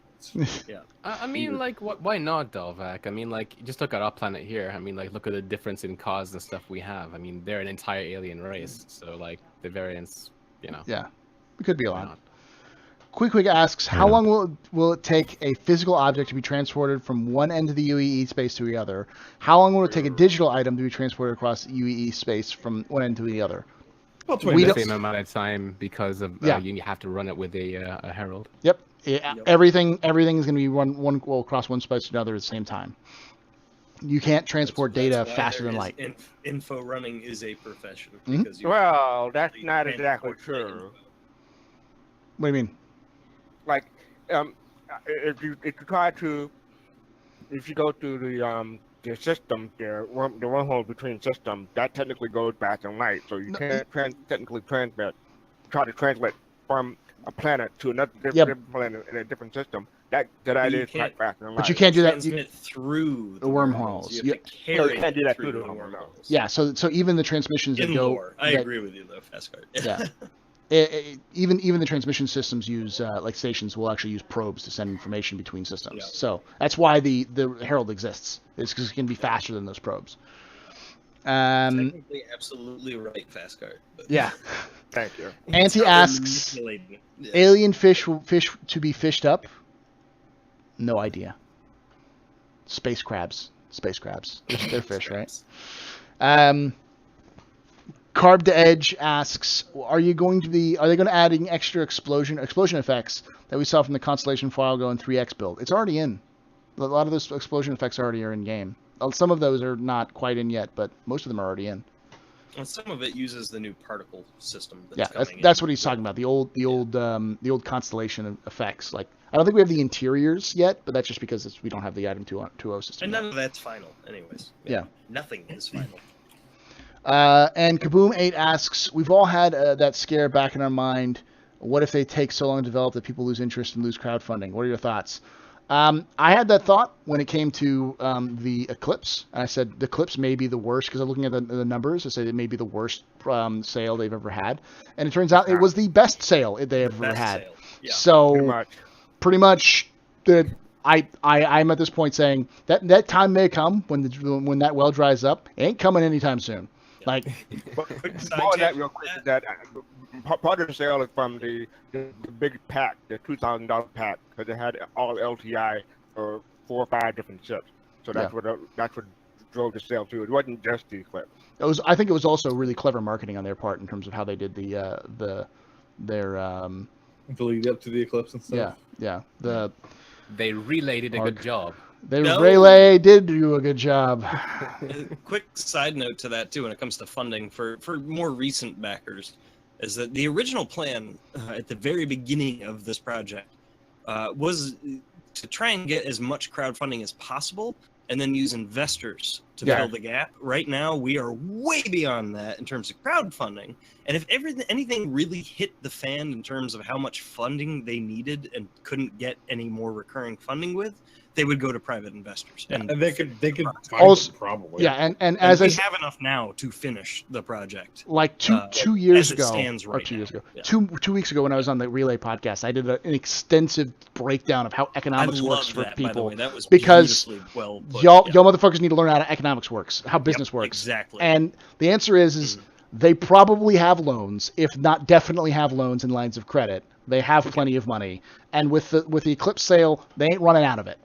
No. So they're doing absolutely fine. Yeah. Real quickly before, like we crossed 150 million, like almost 2 weeks ago. We just passed 151 million this week. No one seemed to care. With no concept sales too. Yeah, just another million. Well, but like also, on the average you should day, cut that out and post that somewhere because that is a beautiful description of how on an average day when like nothing's going on in like the middle of like a drought, they still make like anywhere from like 20 to 40,000. Yeah, a day. Go watch the chart. Yeah, they're fine. Yeah, and I've talked with plenty of CIG employees personally, who have said, we don't have problems with money. Money is not a problem. The problem is no company goes through a hiring phase. The problem is talent. They need more people to work, and they don't have enough people who know what they're doing to work for it. Because you can only have so many Matt Shermans and Calixes and so on. Like, you need enough of those to be able to make the kind of massive systems they need. They need dozens. They want the best of the best within each niche, and that's a niche that's global. And it's a human factor. And they're competing against other companies. Do AI programming or this kind of programming. Yeah. If they have a family and they're entrenched somewhere and have a house and living, they may not want to pull up stakes to move to Germany or LA. There's so many factors that go into finding those few group of people that can fit a role. Yeah. So that's the biggest issue right now, and that's probably one of the reasons why development is slow as it is. Yeah. That they are doing the job of several people with one person, and that slows them down. And then as they hire new people, that slows them down even further because then they have to get them trained up to speed. And so, I would even argue that's a big contributing factor to every time they give us a date, and it gets pushed back a fair amount. Something like 3.0 coming December 2016 is because they think they're going to staff for that, and then the staffing doesn't go quite as to plan. Yeah. I just put in the link for the crowd ideas. Yeah. Sorry, I just put in the link for the crowdfunding spreadsheet. That's on the spectrum now. That'll link it to the spreadsheet itself. If they just hire, wouldn't that become a problem? No, because that's standard. It is standard video game philosophy and hiring. You hire someone to work for you for the length of a project, and then when that project is over with, you let them go, or you keep them on for specific updates. And the way game that- industry is very similar to the movie industry, where it's like you are like games and movies are very similar. Where it's That's like the whole you are publisher hired model. to produce this thing, and then you go get a job producing something else, either at that same company or somewhere else. Yeah, and most game devs aren't dedicated employees; they are contractors. Yeah, and on brought top in building for a a project, and then let go. And the other thing Like, is I that expect at least when Star Citizen officially comes out, I expect at least half the people at CIG to not be at CIG anymore. When you build a tower, you don't keep the builders in the building to. Yeah, you don't have construction workers there anymore. Yeah, the guy putting rivets in your I-beams is not making your cheesesteak at lunch. They'll keep all the team leads. They'll keep a team of artists, a team of programmers, team of QA. That's what they need.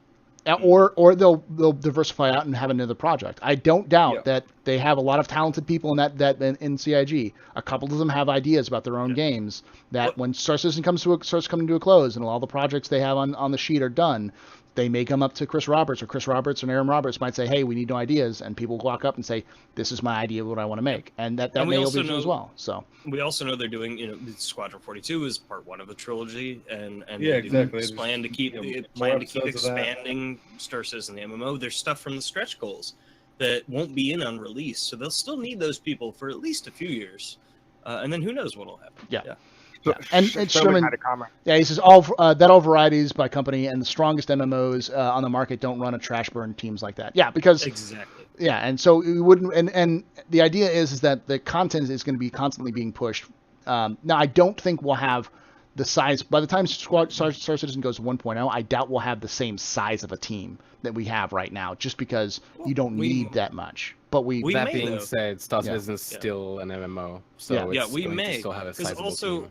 As a caveat to this too, also a lot of the outsourced companies that we saw in the last that CIG has had, and that we don't see anymore, like Behavior, Ilphonic, stuff like that, were purely there just because they were still building a company and staffing it. And to keep the ball rolling, you have to outsource to other companies to keep working on things while you are hiring and building offices in LA and Manchester, until you have all the resources in-house to say, hey, we don't need these outside contractors anymore. Sorry, which also makes the things much more. Scroober, it's exclamation point questions, but that was the last question on the list. But I wanted to cover some of those other things. Anyways, we are way the fuck over time. We're at least an hour and a half over time. We're usually supposed to be 2 hours, and Meyer is probably dying over there because it's like 3 o'clock in the morning for him. Well, wait, Paul. If you go another 26 minutes, we'll have to see a doctor. It'll be 4 hours. 4 hours without seeing. And I'm about to pee myself. Full relay, Paul Shelley. Oh God, what did he post? What did he post? I'm sorry, Sung. I don't know why you're not a mod, but I'll check this out. When the Captain's Table podcast runs over time. Oh God. All right, you get that, and you're gonna post that again at some point. So thank you guys all so much for hanging out with us here tonight. If you guys will do a solid for me and follow all of these wonderful people, if I can write podfollow right. There you go. Follow all these wonderful people, Twitter and Twitch. They all stream.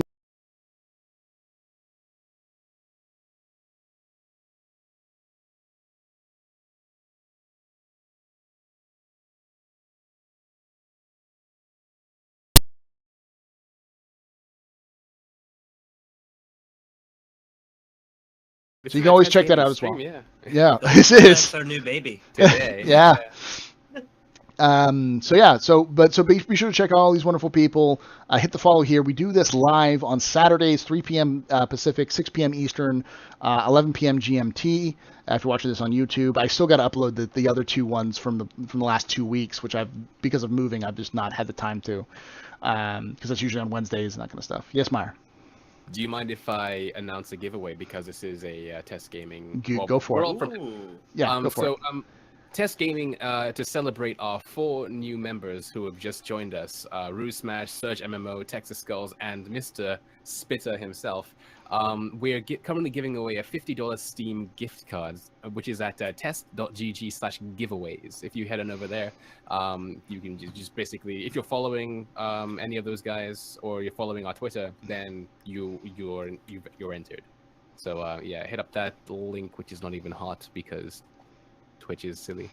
But yeah, Test Gaming giveaway. I was going to bring that up, totally forgot about it. So yeah, do that, and also you can catch tonight. I believe there's going to be a Not So Sober Saturday. I don't know if he's moved that over to Saturday, it's a Friday or not. But Gray-Headed Gamer, the next step in the Star Citizen Podsat is Gray-Headed Gamer's Not So Sober Saturday. I don't know whose guest is, but he does it at midnight Eastern.